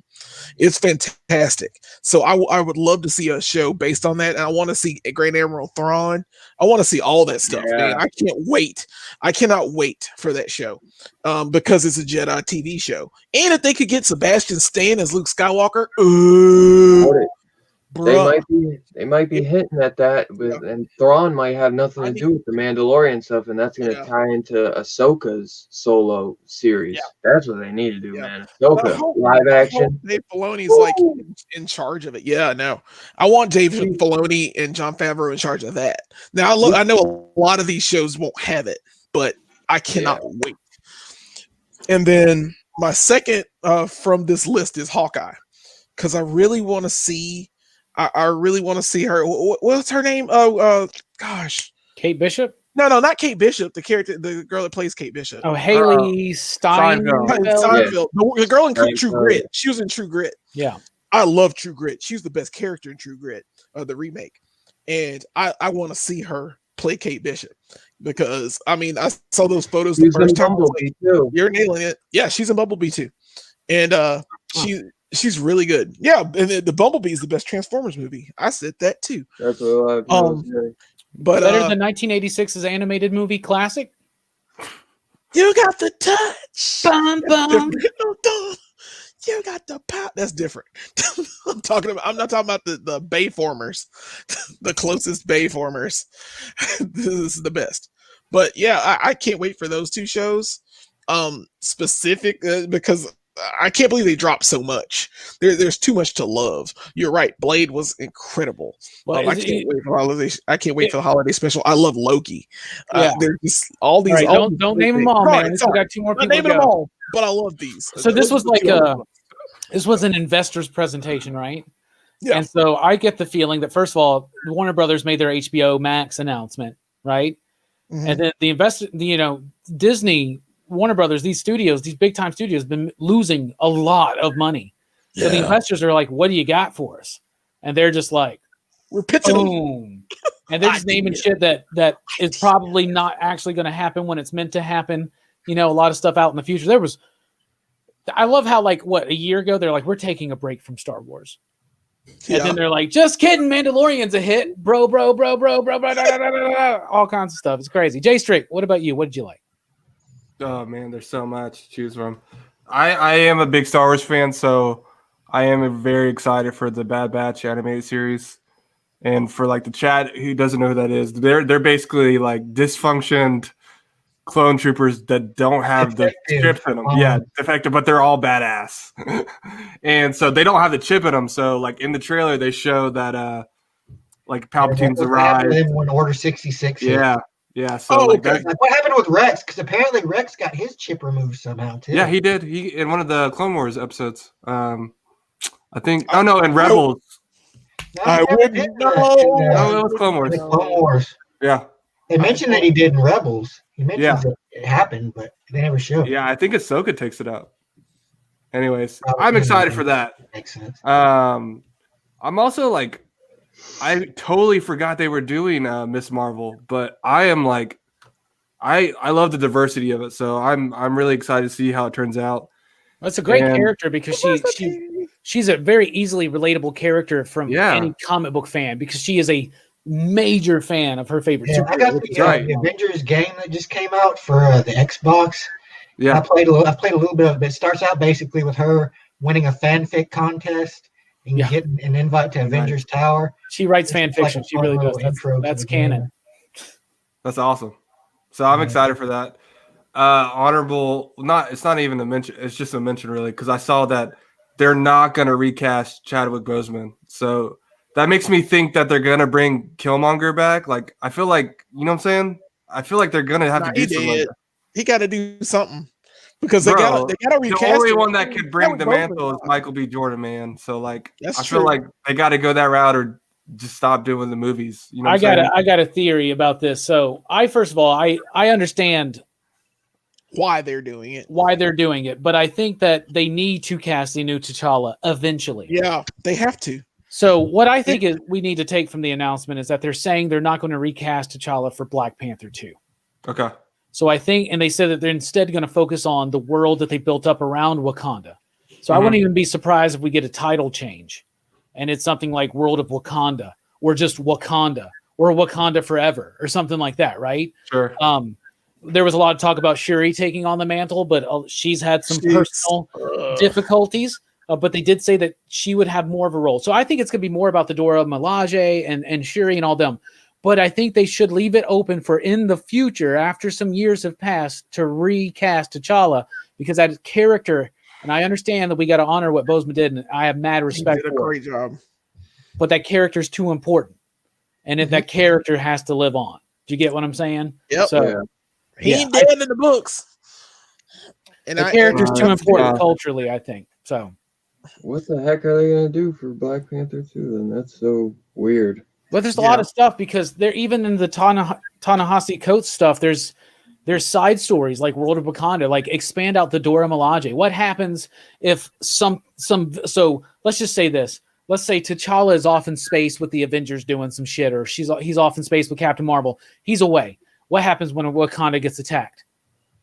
Who steps up? That's what Black Panther 2 would be. Do you see what I'm saying? Yeah. Sure. But they may change it. I think they'll change the title, but I don't know.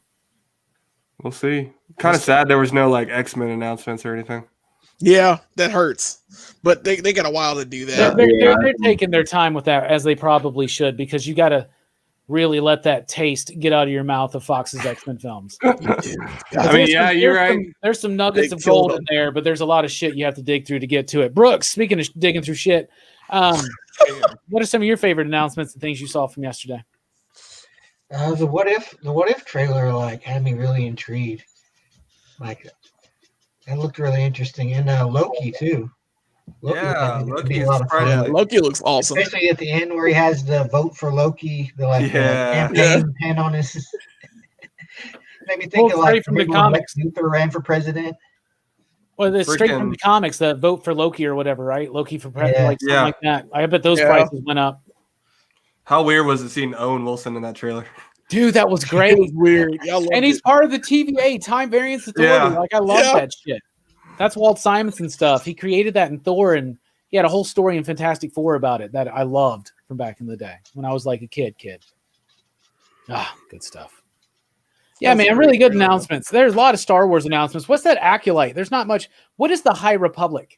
What era is that? I know of the It's- Old Republic and the New Republic. What the hell's the High Republic? They're just about to drop. They all like, smoke the- weed? No, they're about to do the comic books in like Sign me up. February, but it's like 300 years before the prequel movies. So It's like Before a the Battle of prequel. Yavin? It's basically Yeah. a prequel to everything. So it's Yeah. before the Old Republic? yeah, it's like Yeah. it's like the Jedi Council. The There's, Jedi like, at their height. there's Their like height. yeah, essentially yeah. Yeah. This is the So is this time- about like an apprentice to the dark side or something? No, bro, I don't know. All I know is like there's like a Wookiee Jedi. So I'm in. Let me blow that up, Dylan. That's like the timeline. They put this in the one of the Okay. previews. High Republic, Fall of the Jedi, Reign of the Empire. Okay, so yeah, so it's like hundreds of years before the Battle of Yavin. Yeah. Okay. Are they Got trying to call Old Republic High Republic now? Is that what's going on? How long ago was the Old Republic? Like I read that comic book Knights of the Old Republic. How long before the Battle of Yavin was that? Bro, didn't they axe the I don't Old know. Republic when Disney took over? Yeah, they got rid of the Old Republic. Then Yeah. Yeah, That's what? not canon. That's not Bullshit. canon. It's part of Legends. It's part of Bullshit. Legends. John Favreau thinks so, I bet. Well, he uses parts I of was it. just saying, if you notice on the logo of the Acolyte, it almost looks like someone's holding like a reddish lightsaber. No, I mean Yeah.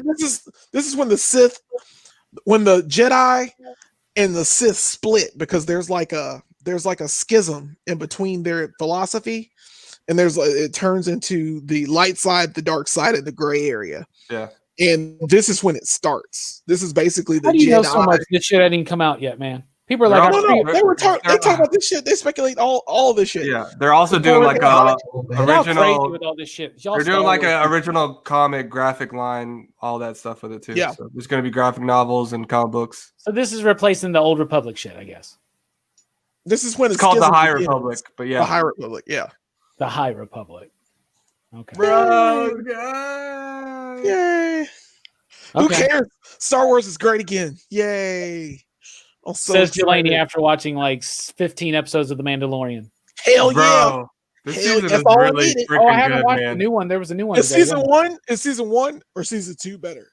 Which one's better? there? Well, two's So not far, over yet. bro. I can't judge it, man. Well, I think 2 so far, honestly. I think 2 is like crushing 1, like on every level. Because every episode I kept watching so far, other than episode 2, is like better than what they did the first season. I was like, wow, they're blowing me away. Wow, they're blowing me away. Wow, I might watch Clone Wars. God, that art is terrible. That's how it was this whole season. I like the And way Clone Wars. You don't like the animation in it? I can't stand it. Jenny Tartakovsky, when they did the shorts for Clone Wars, that's amazing. Yeah, Though it's good when Anakin Oh, fights yeah, yeah. Ventress, when Anakin fights his Ventress the first time, it's Bruh. amazing. I'm Are like, you talking what? about that's the same person who did Samurai Jack? You talking Yeah. about that one? Yeah. Yeah, Yeah, there's a show called Primal out now that I haven't watched. I've heard yeah, about. That's I really watched good. the first episode. It's Yeah, good. everyone keeps saying I need to watch it. It's Let me really check it good. out. It's sad, but it's really good.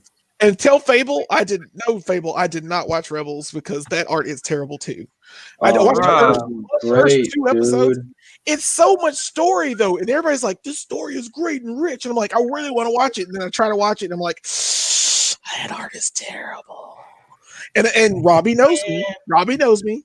What do I get comic books for mostly art sometimes, so I can't watch these shows, and I just can't. I can't get it. I've tried. I try really hard, and I watched the one with Yoda, and at the very beginning of Clone Wars with Yoda and all of the Clone Wars troopers, and they're doing stuff. I don't know. It's like And the I was first like- episode. Yeah, and I was like, I can't get in it. I couldn't The do Clone it. Wars I is weird couldn't because do it. like the first 2 seasons start off like jumping around in the continuity. Yeah, Like the I stories heard aren't chronologically accurate. Yeah, there's a way you're supposed to watch it. They effed it up. But yeah. So He's right. I mean, I don't know where to start. I don't know why I want to start. I've tried, and it's just I can't get past that art. The eyes are too big. Their faces are too. Something is too pointy about everyone's face that I'm just like I don't like it. And I heard Like of that in the Ahsoka. animated series. You I gotta love get it That's done. stylized. That looks better. That looks way better. Don't put it in Yeah, 3D yeah. though. Yeah, I don't want to get used to it. I That's love the the art problem. because the backgrounds, dude, the way they're painted, there's so much beautiful texture to it. I get that it. just think I mean, it's and I great. get it. I love get it. it. You just can't sell me. It's You better can't. than the prequels. So what are some of the themes of the Disney Plus announcements you think? Well, I would say that first of all, it's about The desperation. music. Now give us your money. We need the money. Give me the money now. We need that money. We need that money. Titles. We just gave you titles. Fusion, quick. Oh, we didn't even mention this one, Secret Invasion. That sounds really cool. Samuel L. Jackson Yeah. and Talos, Secret Talos. Invasion. Yeah. Yeah, dude, they're doing so much crap, bro. Like this, I know, right? they're doing a Mighty There's Ducks some- TV There we show. go. You The saw Old that? Republic's like 3,600 years before. So it's way before the High Way Republic. before. Yeah, it's not So the canon, Old dude. Let Republic it go. becomes High Republic. They becomes- retconned it, bro. The Empire becomes New Republic. Is that the idea? I guess they're the new Republic. According they're to the Marvel Encyclopedia, Wolverine's bone The claws. Ahsoka show seems cool, but the Rangers of the New Republic seems like a weird stretch to do 2 shows based in the world of the Mandalorian. It seems, I don't know. Dude, they're gonna But milk that's probably it. going to be what's her name show, right? Is she a Well, Ranger? She going to Cara become a Dune? Ranger? Yeah, she is. Yeah, Yeah, so that's it's probably going to be her show. And if Carl Weathers is in it, I'm cool with it. There's that Lando show. Chillin'. There's the Lando show. So that's cool. Oh yeah. What about They're- Chip and Dale? Chip and Dale with Andy Samberg as Dale. John What? Mulaney. Seriously, I did not see that. Really? Huh. Yeah. I've not heard of that. Hold on. That'd be fine. Are they bringing back Childish Gambino for Solo? We don't Or- know. Lando? We don't know. They just said it was going to be like a Disney Plus series event. I tell you, man. The way I know a lot of people don't like Solo, I love it though. I think Me it was too. Yeah. And the way it ended, I want more of that, man. Like it was like You the want way Darth that Maul to show up? Darth Maul, Yes. dude, that gets in like that's like Mando status. I feel like where it's getting into the nitty gritty, deep dark, like like Star Wars universe. Like I don't know, man. I love it though. I wish we could get a sequel to that, but And I heard that they wasted the Obi-Wan Kenobi Darth Maul fight in Clone Wars. I heard it was like 2 seconds long, but they That was wasted the actually Star Wars opportunity. Rebels. Well, it doesn't matter. They fought him in Clone Wars too. But it's so weird that they waste that, and then you have all this live action that's about to come out, and you're like, oh man, they could have fought there. Do you know who I So want to this see in is live a- action? Who? Ventress. Yeah. That's who I want to fucking That see. would They be bring Matt awesome. Damon into the live action universe. Yeah. Those would be nice. That would be See, nice. it's stuff. It's You know who stuff I want to from see in it. live action? Jar Jar Binks as a Sith Lord. It's already happened. It's Jar Jar. already happened. He was already a Sith Lord. he's Bro, already. you know I'll who tell I you want to what. see? Ben Affleck as Batman again.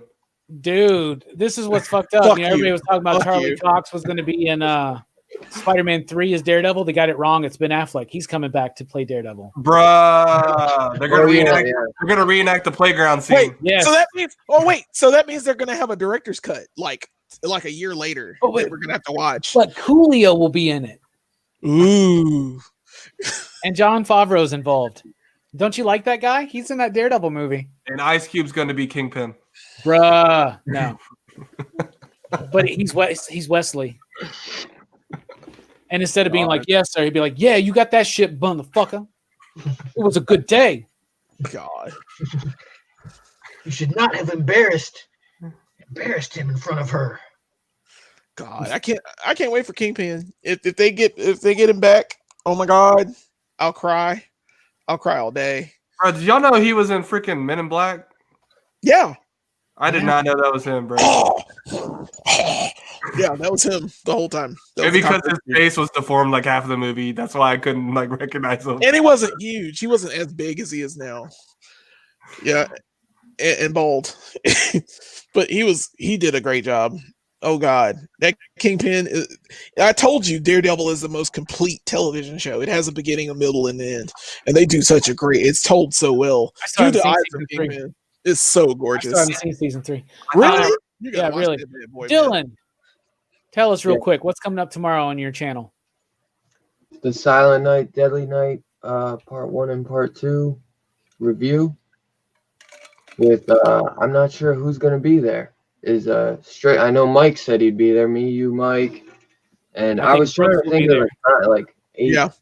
8 p.m. Eastern. I don't know. I should be there, too but I early. gotta watch Silent Night, Deadly Night 2. I gotta prepare myself for that. So So you're wanting to do 8 Eastern, Dylan? I'm asking, like, I could do 9 if you want, but like, what works best for you guys? Jelani, do you work tomorrow? I work tomorrow, so What's the I best can't. time for you? I can't do it until after 8. So I get off at 8. That's 9 your time, Dylan. That's not my time or Oh, your yeah. time, Dylan.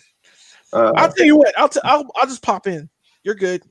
Just give me the link and I'll pop in. Well, because you gotta watch. started. You gotta watch. You have to. Are you gonna? Would you watch the movie tonight?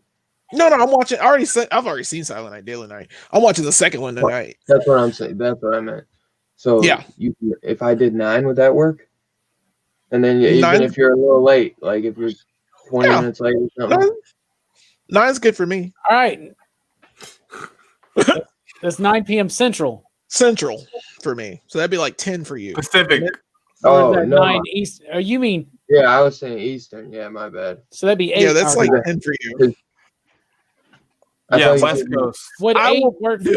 Dude, I will pop in. All right, it's going to be I at will 8 p.m. Central Time, 9 p.m. Eastern, I will everybody. pop Tomorrow night in, on Dylan's guys. Comics. I will pop I'm in. very excited. 4 a.m. Japan time. Does that sound good, Dylan? Yeah, that's cool. 9 your time. 3 a.m. in Tokyo. That's cool with you, Robbie? That's cool with me, man. All right. Well, I wanted to Y'all, work. y'all are weird stretching, man. All right, Dylan, why don't you tell us what's coming up on your channel starting January? the horror show. Yeah, I forgot what is what's the horror, Question. I know your own shows, man. The horror show? Question mark? yeah. I guess Yeah, man. Dylan's Horror Show with co-host Rockin' Robbie starting Yeah. Saturdays. What? You put me on the spot. I didn't know. I thought we were just talking about Bro, that. this is what you do, man. We're YouTubers. YouTube, you. Really? As soon as we go live, we're on the spot, bro. I'm just hanging out, man. I'm not All right. a YouTuber. I'm just curious. What y'all think of the music in the Disney Plus announcements? Let me tell you guys this. Starting January 9th, Saturdays on Dylan's Comics, you can find a link in the description below. Dylan's Horror Show. I will be the co-host. We have a great assortment of episodes. The very first episode, so we're going to be talking about our favorite horror films. Our second episode, we'll be talking about horror in the 80s. And I'm very excited. Dylan, what else? Do you remember any other topics that are coming up? You're amazing, bro. You just got it down. That's why you're my co-host. So you got it, brother. You'll be fixing. I'm gonna be fucking up a lot, bro. So you're gonna have to be prepared. I gotta pick up Slumber Party Massacre. I know that's one we're gonna do. We gotta do Italian or something Argento so we can get Bob to come on.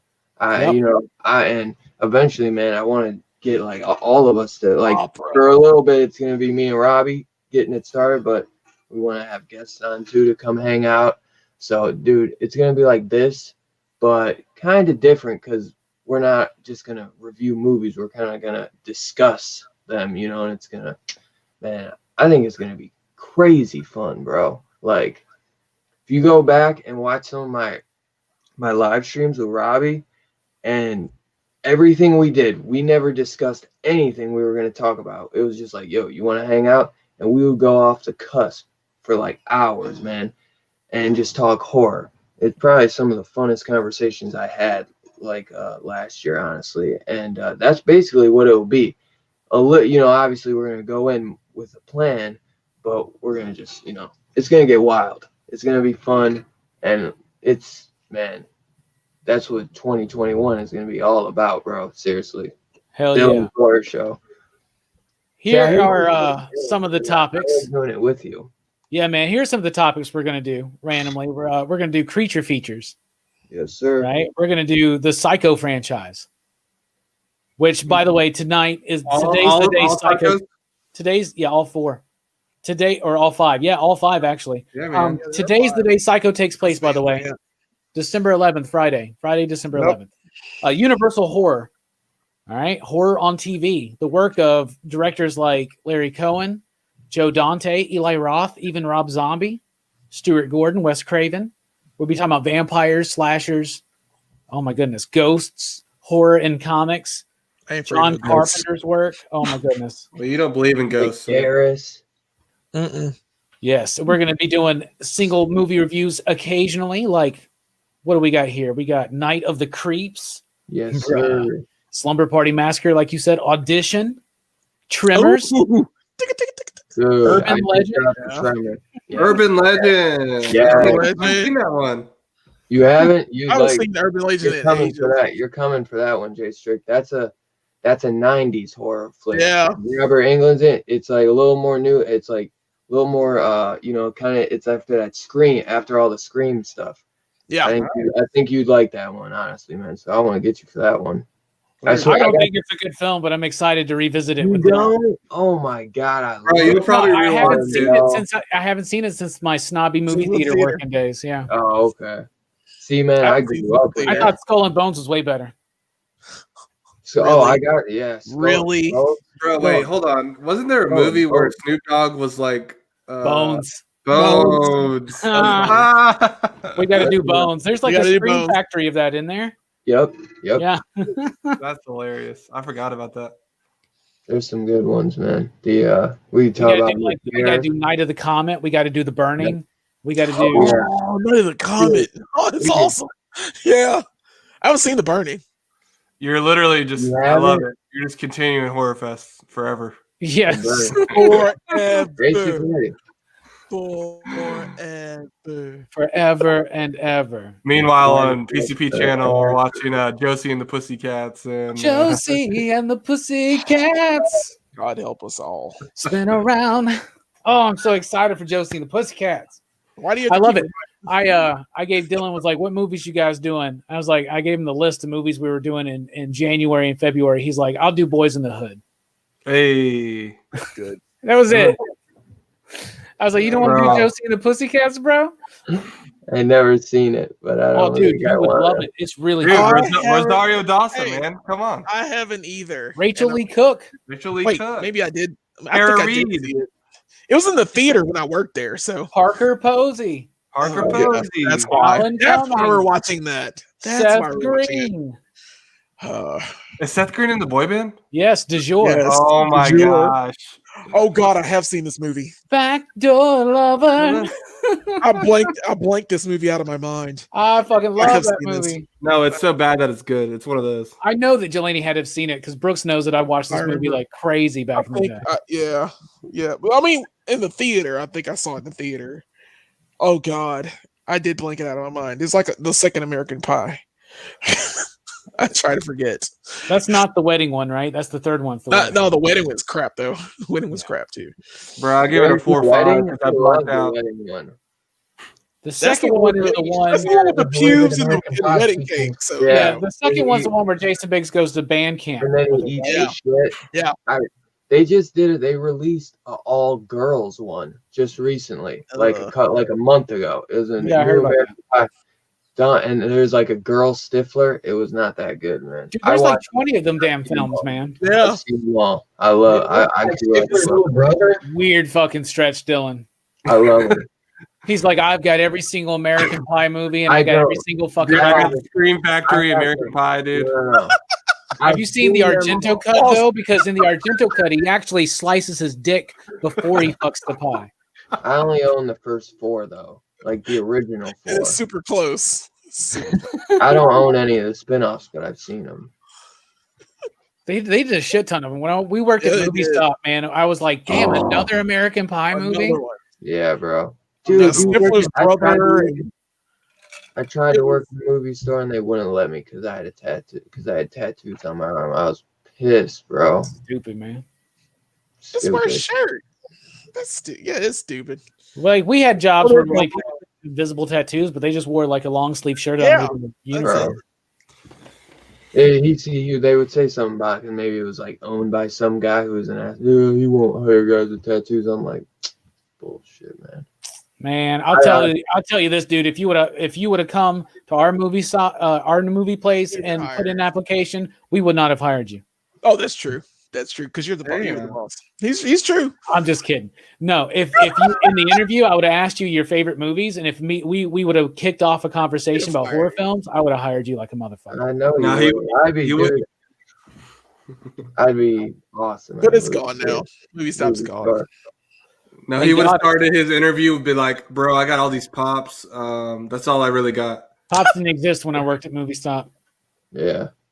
Bro, calm But we down. would have talked about Yeah. all of the DVDs and VHSs we had. Well, Strict. Blu-ray was still out, bro. So Oh, Blu-ray was out when you did it? yeah, but man. there was no Scream Factory. Oh yeah, true. I'm actually getting back into pops. It was all about Blue Underground and Anchor Bay. Mhm. Anchor that's what I Bay. got. and Third Eye Blind. That's why I got that $200 fucking Dawn of the Dead Blu-ray. Bro, I want that. That You thing's can't have it, gorgeous. man. It doesn't have a slip Really? cover. Gorgeous. I had somebody And who come I with was slip gonna cover. give it- I had it on the line and I forgot about it. Which one do you have a slip cover for? Is that Day? I don't have a case for Day. Crap. That's the one I don't have a case for. Whatever. Anyway, what's up? How y'all doing? Chilling. Hey, yo, I Man. named a segment. I was watching a horror movie. I don't think you'll recognize it, but we'll call it Chilling with Dylan.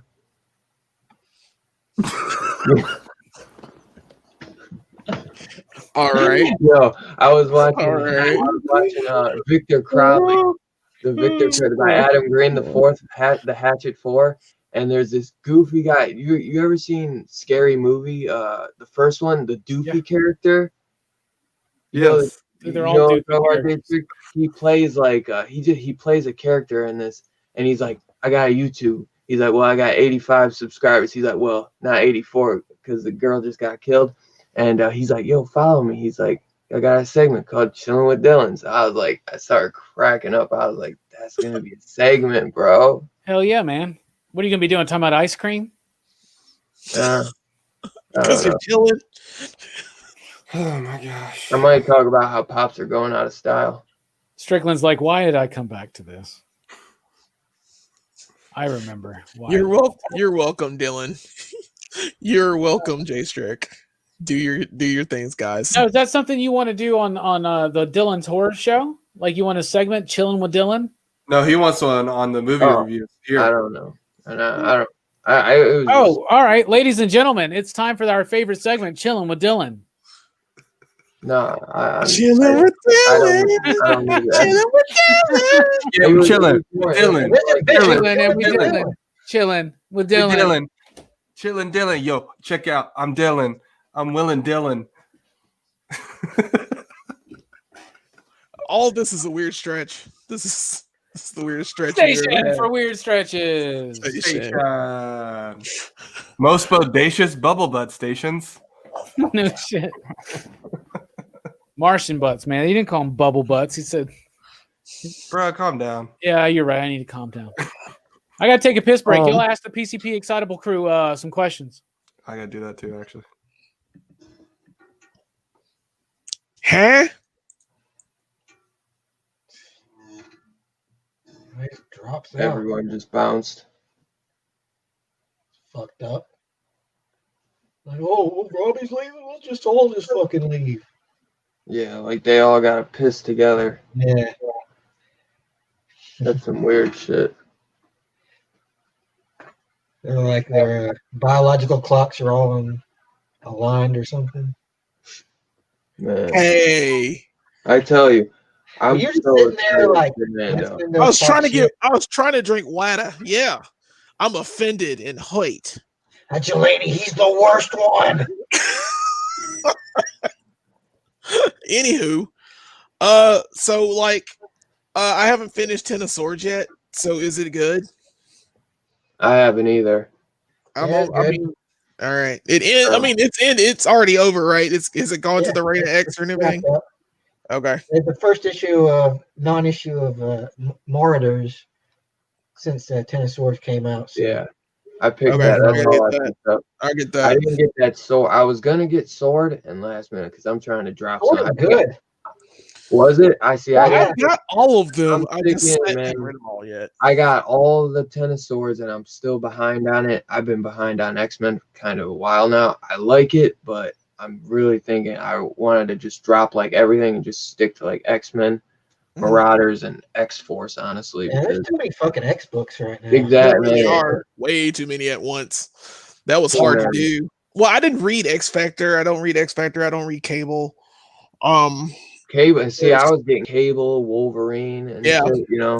I get Wolverine. I New get X-Men. Mutants. I get X Force, of course. I didn't think X Force was going to be awesome until I read it. It was brilliant. Dude, But- so good. It's a few X titles, I don't read anything else. So, and it's been a rough. That and You Thor. don't read nothing else? Mm-mm. Well, I don't. Like I said, I don't. You guys do the comic thing. I chose action figures, so I have action figure everything. Right. So, I had to make a choice.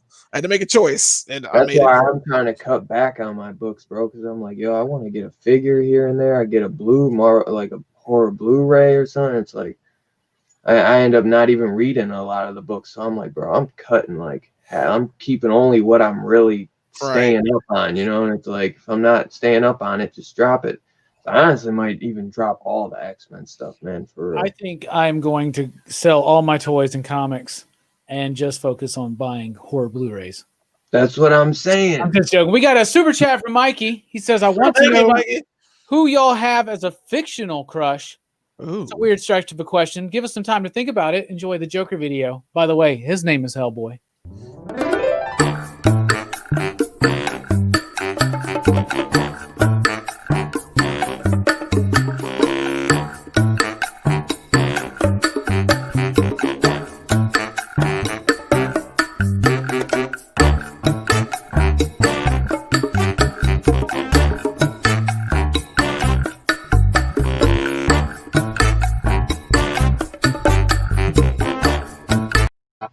So, who are our fictional crushes? Man, I don't really have fictional crushes. I'm a grown ass man. So, I'll Yes, pull you one do. from my childhood.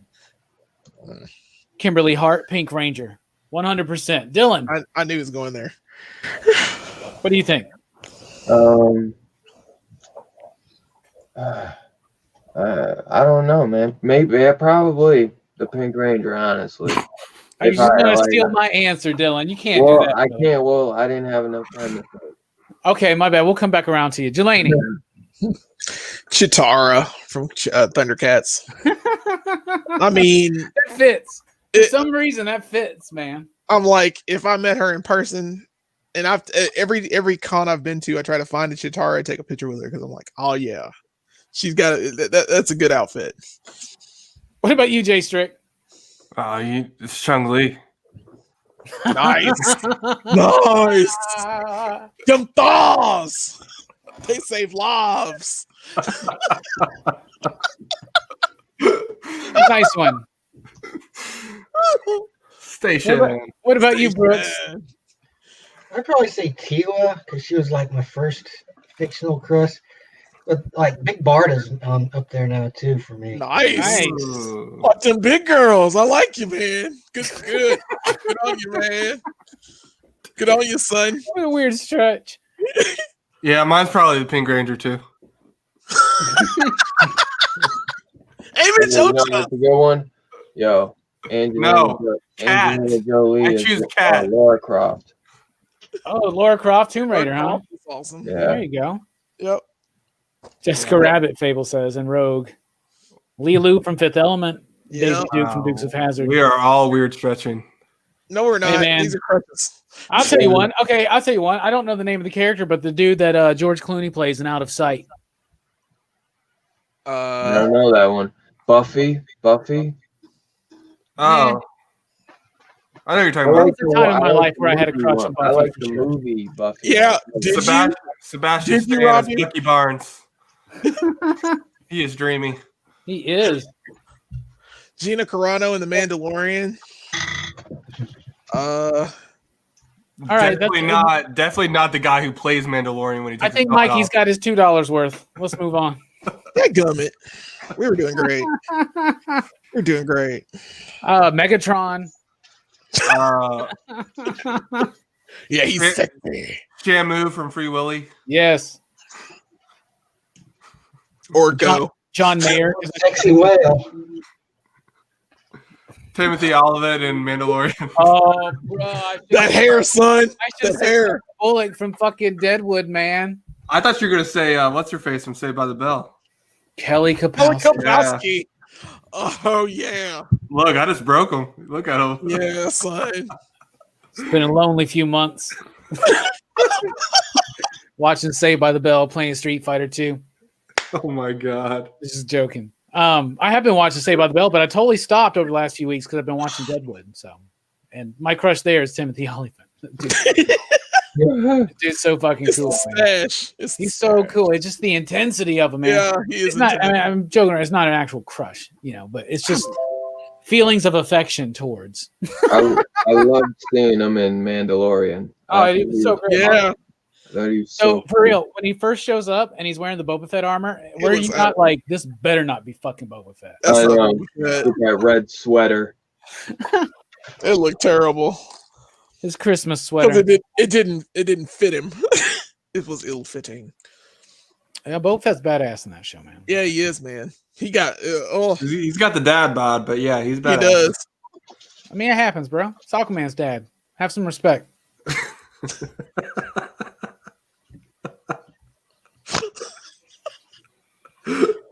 That is also a weird stretch. It's true though. It is true. Aquaman's dad. It is. Same actor who plays Rufio in Hook. No, Yes. it's not. That's not No, I'm just- Rufio. I'm just playing. Fucking- Rufio. Oh, I hate Hook, but I also like it. But I hate it. Dude, I have a it's love-hate classic. thing with Hook. No, it's not. Dude. It's got its moments. Rufio's awesome. But Okay. Robert Williams is Sorry, great. man. He's actually What is- Filipino, so what like is- that's no, all I I get got. that. I got Rufio's- Bruno Mars, Rufio, and Eric Spoelstra for the Heat. So There you go. I mean, you got some nice ones there. Rufio's cool, but Robin Williams dressed as Peter Pan, acting like that. I don't know. It's too sentimental. It's too try hard. But Dustin Hoffman's badass as Hook, man. I'll tell Yes, you he that. is. He was great. Yes, he But if the is. movie's called Hook, you know what I want to see more of? Hook, Hook. Wendy. baby. When these nuts hit you in the face, let me know how it feels. Yeah, I'm chilling with Dylan. Chilling with Dylan. It's everybody's favorite segment. Chilling with Dylan. Hey. That was Chilling with Dylan, brought to you by Foster's Paint Supply. And Station. Brought to you Station. by Real Fake Doors. Just come on down, get your real fake door. Dude, our boss did a fucking dad joke today, Strickland, on fucking Facebook that made me laugh so fucking hard. Oh no. Did you know that they're not going to make yardsticks any longer? That's the joke. I don't get it. Get it? They're not. Oh, Any that, longer. that's not funny. That is so funny. That's because you're pushing 40, man. Like, You know it. We're going to have a big fun time on my 40th year live on the channel, I'm sure. Damn, you're pushing 40? Yeah, fuck you, Dan. I would never think it, bro. I know, man. I don't feel God. 40. I don't feel 40. That means I'm the oldest one here right now. Yeah, bro. That's a shame. Dylan's the 40. baby. honestly would think you're Wait, like who's older, Dylan or Strickland? I think we're the same age. I think it's Strickland. 26. I'll be 20, No, I'm 27. I'll be Okay. 27 in April. You're a baby. I'm 39, man. I'm going to turn 40 in May. Yep. Rufy. Oh. What day is my birthday on this year? Man, you're about to hit your Adam Sandler years. I would never think none of y'all though, like, are even that age at all, for real. My I birthday's don't when know. I'm one. Maybe it's just because we all talk, like, deep down we're all still kids inside, but Yeah. I don't know, like, Oh, even still, I'm not ashamed of it. Yo, you're I fine. Nobody thinks I'm near 40. Thank You you. got your. I feel old. Believe you're me, fine. my You're about- 20s, this is a different thing. It's fine. You're hitting your stride. You're about to hit your Wait till you get cleaning 30, years. man. I mean, You're I have gonna have your calmed down. junior girls years. I have calmed down. Like when I was like Dylan and Strickland's age, like it was still like right now I'd be out. Yeah. I mean, maybe Out. not right now technically, but like on a typical Friday We night, would be right now, pre-gaming. we'd be out. pre-gaming Yeah, we to would go be out. just walking Yeah. into the club, man. Was to be that honest. back in? Well, Was that back in the prehistoric age? Oh, shut the fuck up. I never go to no clubs, and I went to the bar a few times, but bro, like I used to just do house parties growing up. Where like I like partied so much growing up that like I don't even need to do none of that bullshit. Like feel I'm cool just chilling. Well, just holler at us when you throw the next house party. Me and Robbie will come do the kid and play. Yeah, we've been working on it. Yo, first rule of house parties, you don't fucking ever throw it at your own damn house. Oh, bro. hell no. True. You know what I'm saying? I made that mistake 2 times. I made it once, and I We've never had plenty of would do parties it at our again. house. And I kept weren't you drunk at both of them? Yeah, but it's different when you have a house party when you have roommates. Because then it's like a Right. collective thing. We had plenty of parties when I lived with G-Funk, you know. We Right. had plenty of parties when I lived with James. We threw basement shows at people's house parties and shit like that. So, but you remember the 2 I had at my grandmother's apartment, Jillian? Yes. Yeah, those I were do. wild nights. Those in are our- wild nights. Yeah. Man. God, in our young lives. nights. You God. know how it goes. It's these wild nights. Brought to you by Chillin' with Dylan. Chillin' with Dylan. Dylan. Just chillin' Chillin' with Chilling Dylan. with Dylan. Chillin' Chilling with with Dylan. I'm gonna Station. clean my room. I'm chilling Brought to you by with Station. Dylan. I'm eating some of my food. Sorry, I was vibing. You were I eating was some of your waiting for you food. to finish. You're like chilling with Dylan. That's how you need to end it, dog. Bruh, calm down. Tony asked what I was doing. Vibe. The Hitman asked what I was doing. I was like, and he was in here saying hello to everybody. I was like, I'm live streaming. And he's like, oh. Oh, so he's in okay. here in the chat and he's messaging me like, yo, what you up to, dog? What are you up to? Bring any of those chips? By the way, Hitman, I think you have dementia. I got to work on you because he's starting to ask me the same questions over and over again. Oh, because he's chilling with Dylan. Dylan. Chilling with Dylan. We got to come up with a badass intro for you, Dylan. Oh, shit. Yeah. We're going to have that Dylan. Dylan I'll stuff on show your you. channel. Don't you have all those songs? Yeah. I'm gonna show you this one guy's intro, and then that's how we'll take it off, bro. Because this shit is sick. Nice. Yo, you know I used to rap. Just hit me up if you want a theme song. You can pay me in pops. All right, You can pay me in He's got a lot. pogs. Oh, you Hey, can pay me in Robbie. pogs too. I'm looking for Robbie, the you Pokemon. got the one. Jaws Funko Pop? They have a Jaws Funko What? Pop. Yeah. Yeah. You like Jaws, don't you? Is that the one? Is that the one with the Yeah, dude but I'm not with gonna the get a lightsaber? pop. I got the little mystery mini of Jaws. I mean, Oh. Jaws 2 was a superior film. No, it was not. No, it brother. wasn't. Not at all. Not The at all. Argento cut was really atmospheric, though. It was When he that bit goblin down on score. that electric wire, when he bit down on that wire, And it didn't cut he away. exploded. It didn't cut No, away. it didn't. You saw all of it. God. That Which one was Michael Caine? Is that Jaws 4? was for the revenge. Yeah. That Bruh. piece of crap. Bruh. That one That's scared me when I was a phenomenal. kid, man. That's a And it, like, phenomenal film. it's Dude, like the Jaws used to shark scare the followed crap out them. of me when I would go to the beach, dude. Dude. It was terrible. They didn't even Jaws do movie. anything, man. They just had a little fin in the water. It was everything about that movie is trash. Brooks, do you remember the first time you watched Jaws? Yep. Why don't you tell us about it? Sure do. Some jackass was screaming at the screen the whole time. You're welcome. Delaney? You're welcome. I was just Yeah, I sitting there, missed. I'm like, oh, shut up. I remember all of that. And you know what, Brooks? I'd do it again. And I know do you it would. That's why I again. never watch it with you again. You'll be fine, man. Damn. Damn. I was surprised, like you were Damn. as toned down when we were watching Jurassic Park. I did a better job at Jurassic Park. We had that whole theater to ourselves, though. We were Yeah. all talking. Yeah. And that was in 2020. Wow. People were talking, but I couldn't even hear them. Yeah. So, like, I was just like, it's a fun. Like, I had a whole it was nice. Jelani was next to me. I remember that. Yeah. I got like some fucking nachos, some like shitty ass little nachos, and some Twizzlers, right? And then Jelani gets a burger, and the burger comes way later into the film, right? So I eat my fucking shitty little nachos, but I like shitty little concession stand nachos, right? I eat my nachos and I'm munching my Twizzlers, and Jelani gets his fucking burger and fries, and it smells so fucking good.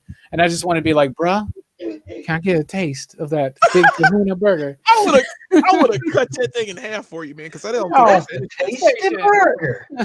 I didn't think I finished it, man. That was a tasty burger. I though. see all these memes Have about some of your Samuel L. beverage to wash this burger down. I see all Yeah. these memes about the possibility of the return of Mace Windu. It seems like some people are thinking that it's confirmed that Samuel L. Jackson is back. I haven't No. heard that as a Nothing. confirmation of you guys, right? No, No, he's dead. but it would be died. cool. I mean, you don't see him God. He's not die. extra. You He don't died see him extra. He die. didn't die, bro. He got his Oh, hands yeah, cut off yeah. and electrocuted out a window. What do you think he's gonna do? You He's saw gonna- like He's the gonna fall fucking to his death because you he's saw just the carrying Cartoon it. Network Hey, Clone Wars, the yeah, early one. You never He's saw him badass. die. Yeah, he can We still be never- alive, brother. Darth Maul. Look what happened to Darth Maul. You would have thought that his Oh, ass was dead. No, I He knew made it. it. You're going to see Samuel L. Jackson as an aged Mace Windu.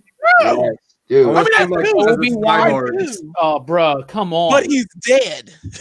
He's I do. He's not. but he's Darth Maul dead. was dead. I want to see He's only- Samuel L. Jackson as like a giant mecha. He's only dead if Samuel L. Jackson don't accept the role to come back. Sounds fair. Samuel And L. he'll will do do anything it. for money. Exactly. That He's man's coming like back. in his 70s. He's in his 70s. He's not Is he? popping around anyway. Yeah, is he? He's a beast, bro. He is a beast. When And is I Jay would Strick want him doing a to. show? What would it be called? Words with some loser. Okay? Bruh, you're just mad because I beat you with Vega. It is an insult to be beat with some fucking You never beat cheap-ass me. motherfucker with Vega. That's slander. He's got that one move where he flips, he rolls. Meanwhile, Jelani's in the corner just like doing that cheap move. Like Hell out of, yeah. out of the whole night, the moment that Brooks picks to be the most viciously savage on Jay Strick, when he gets like a compliment basically from Fable being like, "When's Jay Strick doing a show?" And Brooks is just like, "This is my moment." Loser. I got him. The cat strikes. Opportunity to pounce. That's fine, man. I was gonna get you a plushie for Christmas. Now you're getting a lump of coal. So I'm special. burning bridges. The name of my next, Gasoline, apparently.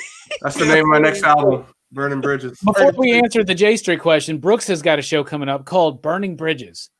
Yeah. And think of the most I literally vile just go to places and burn bridges. think of the most vile wrestling heel promos from the 80s. When they go to like Brutus the barber's like fucking shop, you know, and they would start talking shit and throw people through windows. That's what the show's going to be. We're going to build them a set off in the living room. Be a little tiny corner set. It's going to be Studio 4. Brooks The first Barber thing he Shop, does- Studio 4. The first thing he burns is the bridges of Madison County.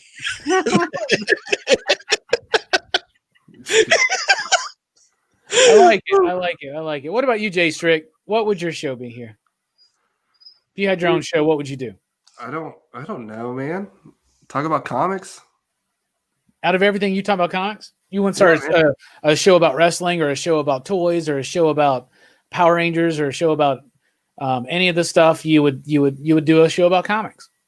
Yeah, I'd be like your rival dojo. So like essentially I'd be Daniel, you'd be Johnny. Oh, I appreciate that. That let me be Johnny because I feel like I'm more Johnny than you are. Well Daniel wins, so just remember that. Yeah, No, he doesn't. does. He cheated. Well, No, he didn't. He kicked that man in the face. Who really wins? Who really wins though? Because check this out. No. Who's the main character of Cobra Kai?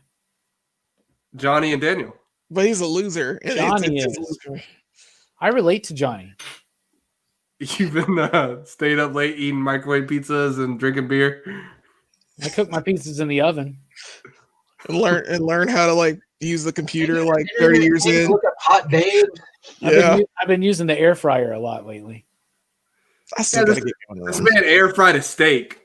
Yeah, Like- they're delicious. Yeah, you can do that. Yeah, Bruh, they're you can't. delicious. It's That's not legal. great.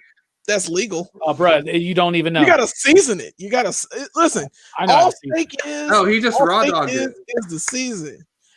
You just threw it in there. First of all you really have to season it with is salt and pepper. That's it.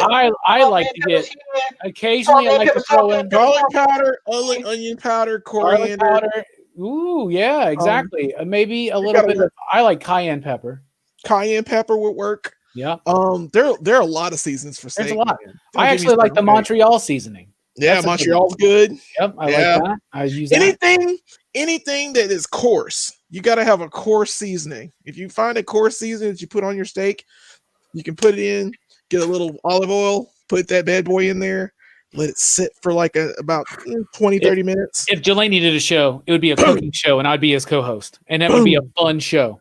It's That not. was so much fun, man. Me and Delaney would have a badass cooking show. I would love to. I want to cook. Yeah, I do want to cook on film. Someone make a kitchen set for us. Yeah, That's all we need, man. Oh, all I need is time and patience. And It's like, not a movie review without a food waste segment. yeah, we got to Dude, eat, you man. just wait, man. Food's great, dude. Yeah, dude. And I want to wait. And honestly, and I hate to do this, but I really want to learn how to make a blooming onion. Oh yeah, you can.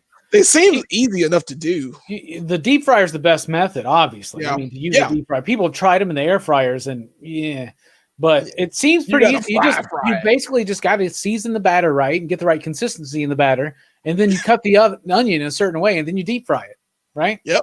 Yeah. It's just, but you gotta use that cutter. There's like a special cutter that you. Yeah. And you can buy them. Yeah. So I really want to do that. I really want to try and do that. And it's just like I want to use that like football food. I want to do like a football food that thing. sounds good. Yeah, dude. I'm about that life. And dips, different dips, and 7-layer burritos, and all that fun shit. I want to make fun junk food, but I also want to make like culinary delights. I want to make like the Gordon Ramsay freaking what is that thing with the pastry, the puff pastry, beef Wellington. Beef Wellington. I want to make it. I've never had a beef Wellington. I would love to try it. It's a lot of work, and like the puff pastry, you got to get the puff pastry the right temperature, as along with the steak. It's like it's got to be the same temperature, and it's hard to do apparently. And I'm like, I'm about that life. I learned how to make scallops because of my love affair with Hell's Kitchen. So I started making scallops. I tried to make risotto 2 times and I failed miserably both times. And so then Yeah. I just started buying this prepackaged freezer shit. But then my Kroger stopped stocking it. But you just put it in the microwave and it was pretty Yeah, good. it's But whatever. risotto is hard to make anyway. Rice in general is like I don't know what rice is. I don't have a rice cooker, and I do have a rice cooker. I use it, but you don't use a rice cooker to make risotto because it's a whole risotto. I thought you made rice, and then it's like I don't know. You make why I it, don't but mess with it. It's not Don't like mess with you can't be like fully made or something like that. I don't fucking know, man. Who knows? Yeah, it's like I a level. fucked it up, dude. I'm not an expert, but I can make scallops. Scallop fingers. They're really easy. But anyway, Scallops are really easy. we're about to be wrapping up here, getting to show and tell time now. So we're just waiting on Dylan to come back. So let's go ahead and start the show and tell. Let's start it today with J Strick since he's back. Yay, J Strick! Show and tell. Show us what you've got. Give me 1 second. I was not prepared. Yo, how many of these shows we done? Very unprofessional. Bruh. I'm ready now. I got it. How you doing? Bruh. What's up? What's up, bro? There we go. That's what I was looking for. How do I move you? Fuck it all. Oh, yeah, just move me there. No, I can't. I don't know You how. can't. You're the moderator. We'll figure it So you out. gotta- We're waiting on Dylan. We're waiting on you now. Well, I want to show Dylan my stuff. Get to dancing. All right. Oh, there's Dylan. We can't hear you, Dylan. You're muted. Dylan, I gotta get my dog. My bad, but bruh, we're doing a show. All right. We'll just Oh. We'll just trail this out a little bit longer until you get back. yeah, go. I will. Let me see what you got, Strick. Well, no, we're just No. gonna wait till you get back to Just wait start. till you get back. Oh, okay. Just go All on. right. Go get your dog. Getting your dog. All right, I gotta go in a second too. I gotta grab one more thing for show and tell. Do it, man. Oh, yeah, prove it. Take us with you. I Like a You should fucking do clown it. show here, man. oh yeah. Did you walk with me? your little piggy. Ew. Agnes, you and Billy, when you heard the baby. Like removing a wart. It's like removing a wart.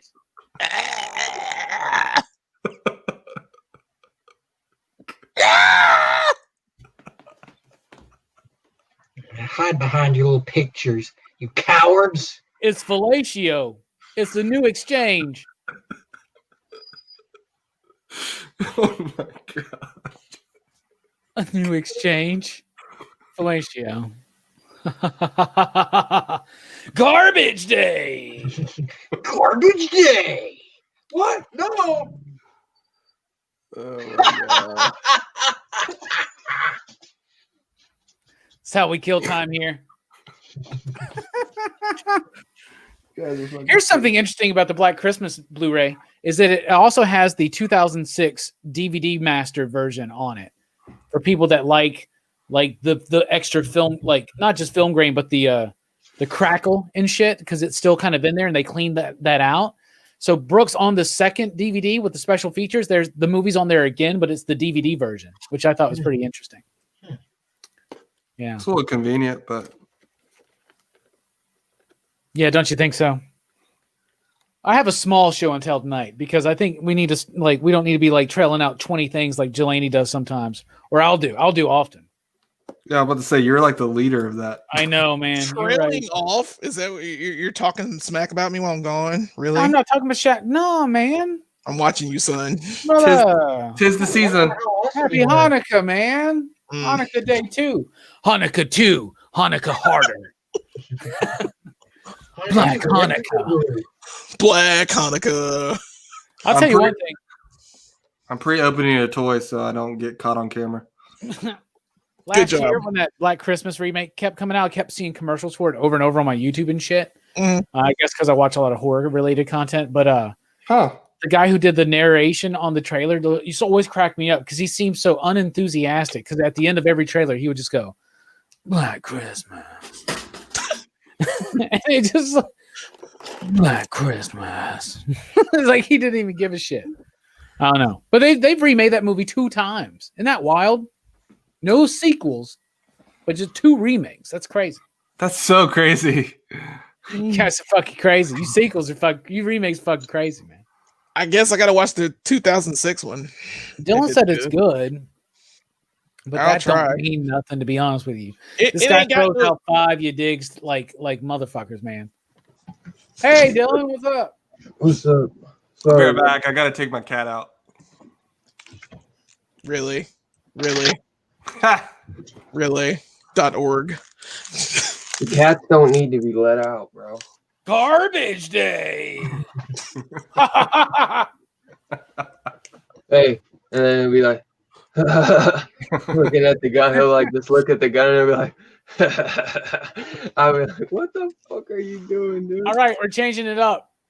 Show and tell. Brooks's dog, you're up. Show us what you've got. Brooks's dog. Oh, I got this the other No, day. not, It was not pretty you, cool. brother. Not you, brother. It's your dog.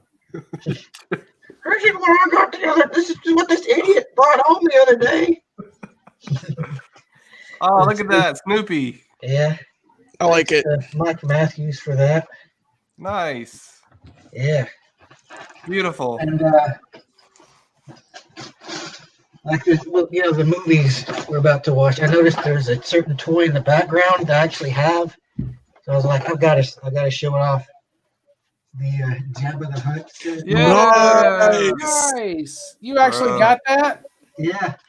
Yeah, I'm actually holding it for my brother-in-law. But yeah, it's got Jabba. It's even got the figures that are on the box that don't come with it. Like I think this got the dude with That is the so tentacle cool. thing and the pig with the axe and the squid head Nice. guy. That's in Silent Night, Deadly Night. You Yeah. can see it on the shelf. In the background. Is it really? That's cool because I asked Mike. I was like, "Do you have access to a Jabba the Hutt? Because that would be a strong flex on show and tell." Yeah. So you should have saved it for tomorrow night, Brooks. Yeah, well, I can Oh, you're right. Dylan does do show and tell though. That's right. Yeah. It's different. I I hate can that bring it guy. out just to be Yeah, like, I hey, believe check you. out what I've got, guys. Dylan. From the movie. What else you got? And I'm bringing back like my top 3 magic cards. Yeah. There you go. Favorite segment. Top 3 Elf magic edition. cards. Yeah. Like here's elf number 1, Izuri, Renegade Leader. Bruh. Tap. He wins games, bro. You can pump your elves, make them all beefy, and then they just like whoosh. You're doing elves for a Christmas theme, aren't you? You course. clever bastard. I got Elvish Archdruid here. He not only makes your elves more beefy, but he also lets them tap for land, which is helpful. That's what she said. Oh, And I got the Elf Planeswalker, Nissa Ravane. She's pretty good. She does some stuff. Bro, why don't you sleeve your cards, bro? No Llanowar elves, bro? They are sleeved. I had to take them out so they look better on the thing. Yeah, that's right. So there's no glare. Card. No Llanowar elves? That's one of the best elf cards in Magic. At least it was back in my day. Yeah, it still is. Like now it's like they kind of switch up. It's like between it and Elvish Mystic. And like basically the same card. No Black Lotus? Like here's my sleeves that I use them for them. They're Lord Nice. of the Rings sleeves. Is that Galadriel? Yeah. oh, I take that back. Galadriel was my crush. Yeah. I really like her in Elizabeth, man. Was it Oh, Kate yeah. Blanchett or whatever? Play Right? Blanchett. Yeah. All right, show and tell. Jay Strick, you're up. Show us what you got. Bro, I wasn't On kidding. this blue Christmas. I wasn't kidding. Pops and plushies are on their way back up. We got a glow in the dark Gambit pop. It is I. We charge the card and then we blow it up. We have I play a solitaire sometime, unless have I got a- someone to play with. Pikachu plushie with a Charizard cape. Oh, Oh, dope! Cute. It's like the child. It's adorable. Bro, you know I got the Momoka covers. Power Rangers. Nice, And you got Tommy, of course. nice. Old Matthews dropped this off earlier. It came in. Hey, Oh, it's the man. other one. Yeah, it's cat. That's nice. Dude, the packaging is too cool. You're not going to want to open it. I know. I'm not gonna Power open it. Ranger? I don't, it's on the side too. It's like It's everywhere. shiny. Oh, yeah. man, that's dope. Yeah, it's clean. The superior Pink Ranger. Lies. It's cat. Lies. You know that's a fucking lie, Jason. Don't even say that.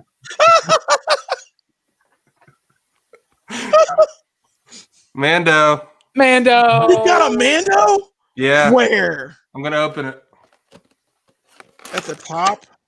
Bro, my damn GameStop sold mine on me. Pre-ordered and they screwed me. I can't even believe it. Does it? Oh, you Well, I got a can believe it. Mando! Oh, man! I want that one in the box. But tell me, does his helmet come off? No, it needs to stay on. Grogu? They did a Target exclusive where it came with a child and the other head, but this is just a regular one. I don't need his goofy ass mustache head. That is a Why does goofy he, looking that's thing. one thing that bothered me is like, why does he have a mustache if he never Yeah. takes his helmet off? Yeah, Because then why would he would shave? that mustache be? He should just have a beard, right? Because why would you even shave? Either a beard or clean shaven, you think? that's all I got. Well played, Strickland. Yes, sir. Next up for show and tell, the man himself, Dylan. You're on the spot, my man. Show All right. us what you've got. I Bruh, got is this, that- Ash from Army of Darkness. Nice. Nice. Nice. Nice. You know, Very it's one nice. of my- I understand that reference. Yeah. We have a Deadite at the shop. I think it's a bit pricey, but I don't know. But we have a Deadite. The Dead by Dawn? Bruh. I had to cop it for the review. I don't know if any of you guys ever seen this, Tourist Trap. I haven't seen that. It's such a creepy movie. It's just like a little. I like the cover. It's The like POV? I like the cover too. It's kind of what it's like based. Like you ever see the House of Wax movie that came out like in 2000? Yeah, I did. This What's is got very- Paris Hilton? That's what they're almost taken from this. Like it's basically like a loose remake. But this movie is really well made. It's actually a PG horror movie, but this is the unrated version. So it's just like a little VHS like box, and then it comes with a figure inside. But the figure's actually kind of goofy. It's not like the greatest. I really bought it just for the unrated cut. Yeah. you Oh, that's know, but Nice. Okay. it's a little cool horror It's memorabilia. like I a do. old I do school like- Kenner. Yeah, I do like the box art for it, but I got it because I wanted the uncut version. I want to see. Cool cover. Dude, you would never think that like it's PG, honestly, because it like I don't know. It's so Everything was PG back then, man. yeah. Everything. So I mean, they're just like, it's a movie. Put it out. Yeah, Parental I haven't guidance. seen that one. I gotta see As it. always, this shit got damaged a little. I wanted to try to send it back, but it's out of stock. But whatever, I got it for a good price. I also, when they were doing them buy 3 get 1 free, I had to get. I got this, and dude, this is like, it's got like a whole documentary. John Carpenter's The Thing. Terror Takes Shape, a documentary featuring interviews with Carpenter, Russell, and other cast members and crew, dude. But Nice. Nice. like Very nice. one whole special features this, which that's kind of rare. I feel Yeah, like I've been contemplating getting that one, man. I had to, bro. I always like debate on it, and I was looking at the $9.99 because there's one, just the basic ass one. I was Yeah, I looking think at that's it the for one I years. got. I was debating on buying that for years, man, and then this has never gone down, and a lot of times it's actually out of stock. And I seen the deal for it, and I'm like, dude, I can get it for like $18 then. I was like, I gotta do it. That's why I got the Trick or Treat too, because that one's hard as hell to get too, and it's always like 30.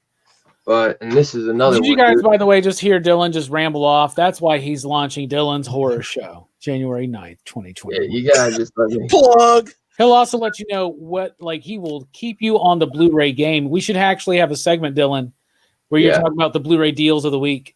Oh, and Would it yeah. what's be- about would to it- go out of print. Because Dylan lets me know. He'll be like, dude, this is on sale right now. Dude, this is about to go out of print. You should get it. Like Dylan's been a big help to me in rebuilding my horror Blu-ray collection. So thank you, my homie. Of course, man. I try because I'm No. doing the same. I'm doing the same, man. So I know how it is. So the another one I hope we can get to review one day. It's not a huge. It's not really. See, I don't want to hype this up so much because I feel like then it might disappoint you, Robbie, because it's not a huge like horror movie, but they're real fun stories. Like it's not really gory. You know, this John Carpenter does 2 of the stories. It's like a Showtime movie, but they're anthologies, and one's done by Toby Hooper. Actually, the one by Toby Hooper has Mark Hamill in it, and Stacy Keach is in it. But John Carpenter has makeup on, and he plays this character, and it's almost like the Crypt Keeper in a way, where he's like, he's like a John Doe or whatever, and he comes to life, and he's basically like introing you into the short story. But I have a lot of fun with that. You know, I'm a huge Carpenter fan. But last but not least, I could have grabbed my house, but Chud. Nice Chud on Blu-ray. Yeah, Bruh. I had to. You know, I had to go to the OG cover too. I got the house one too, but I don't want to go back and grab that. I'll save that for another time. But 2 disc, man, like I love it. I love it. That's a great movie, man. Great, dude. What was it? Who was that? Howard Stern? No, Daniel Stern and John Hurt. Good? Chud. It's got 2 of the guys from Home Alone before they ever even did Home Alone. It's got Marv and Kevin's father. Yep. Sticky Bandits? Sticky Bandit. One of them.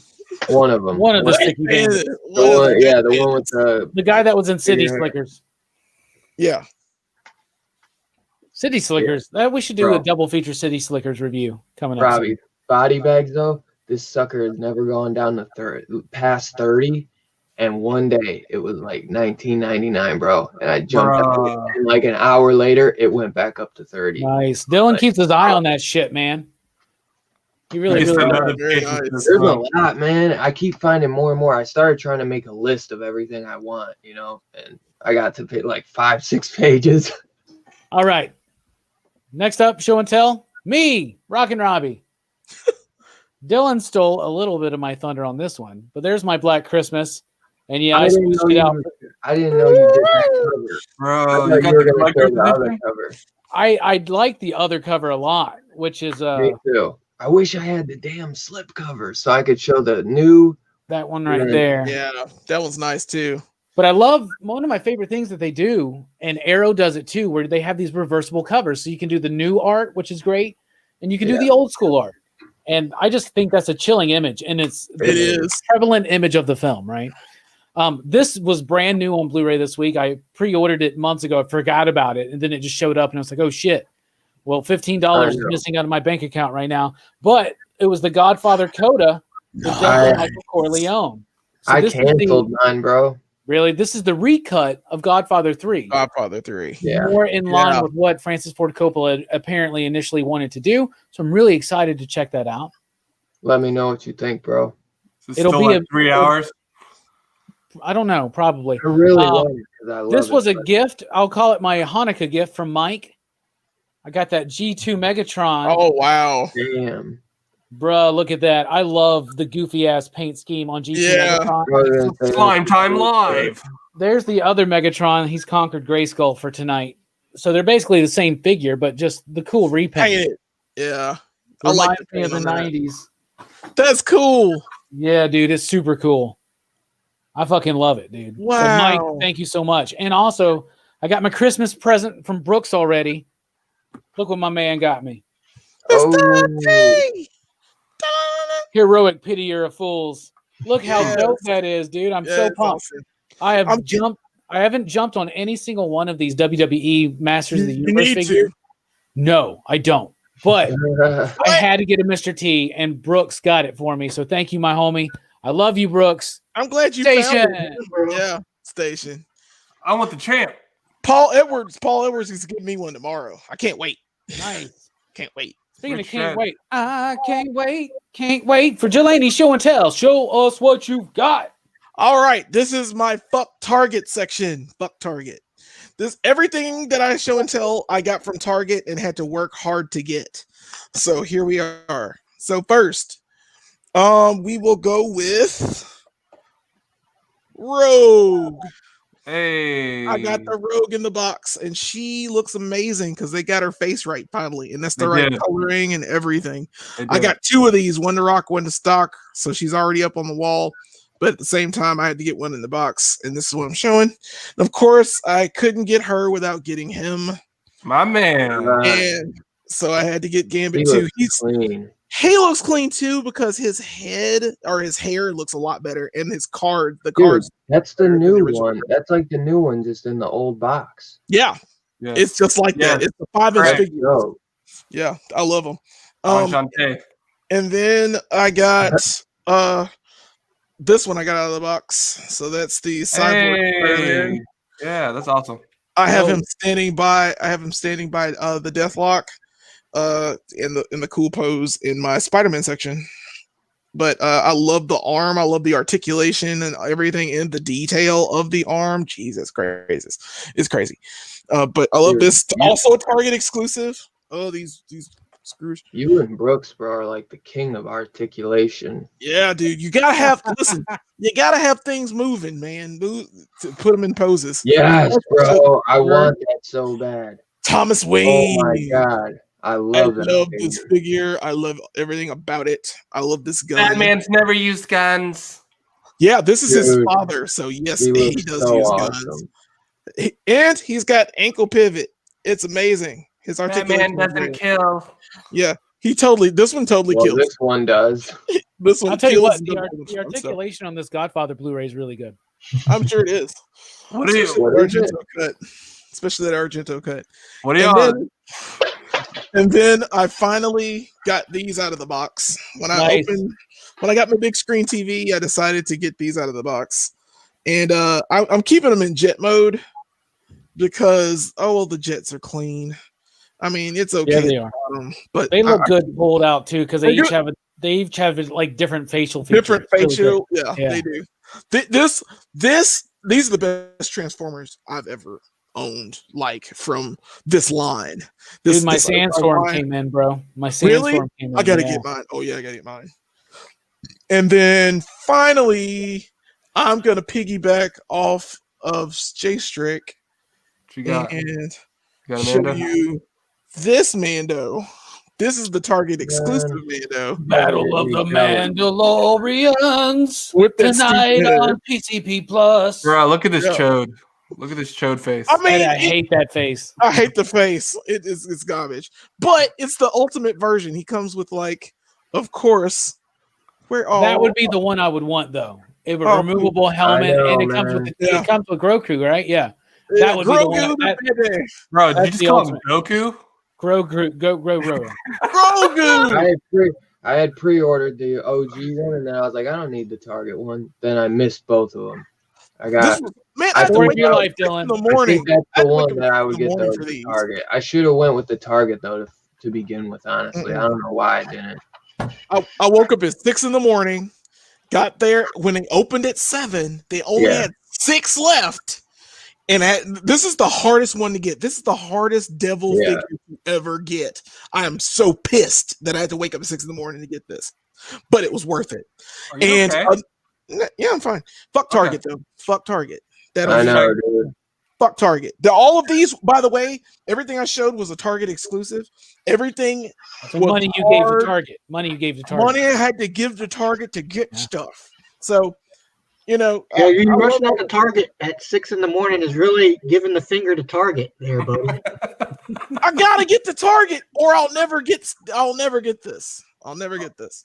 So I would much rather get it here for regular price than pay the secondary market for like $300 to get it. And I'm like, no, fuck Target.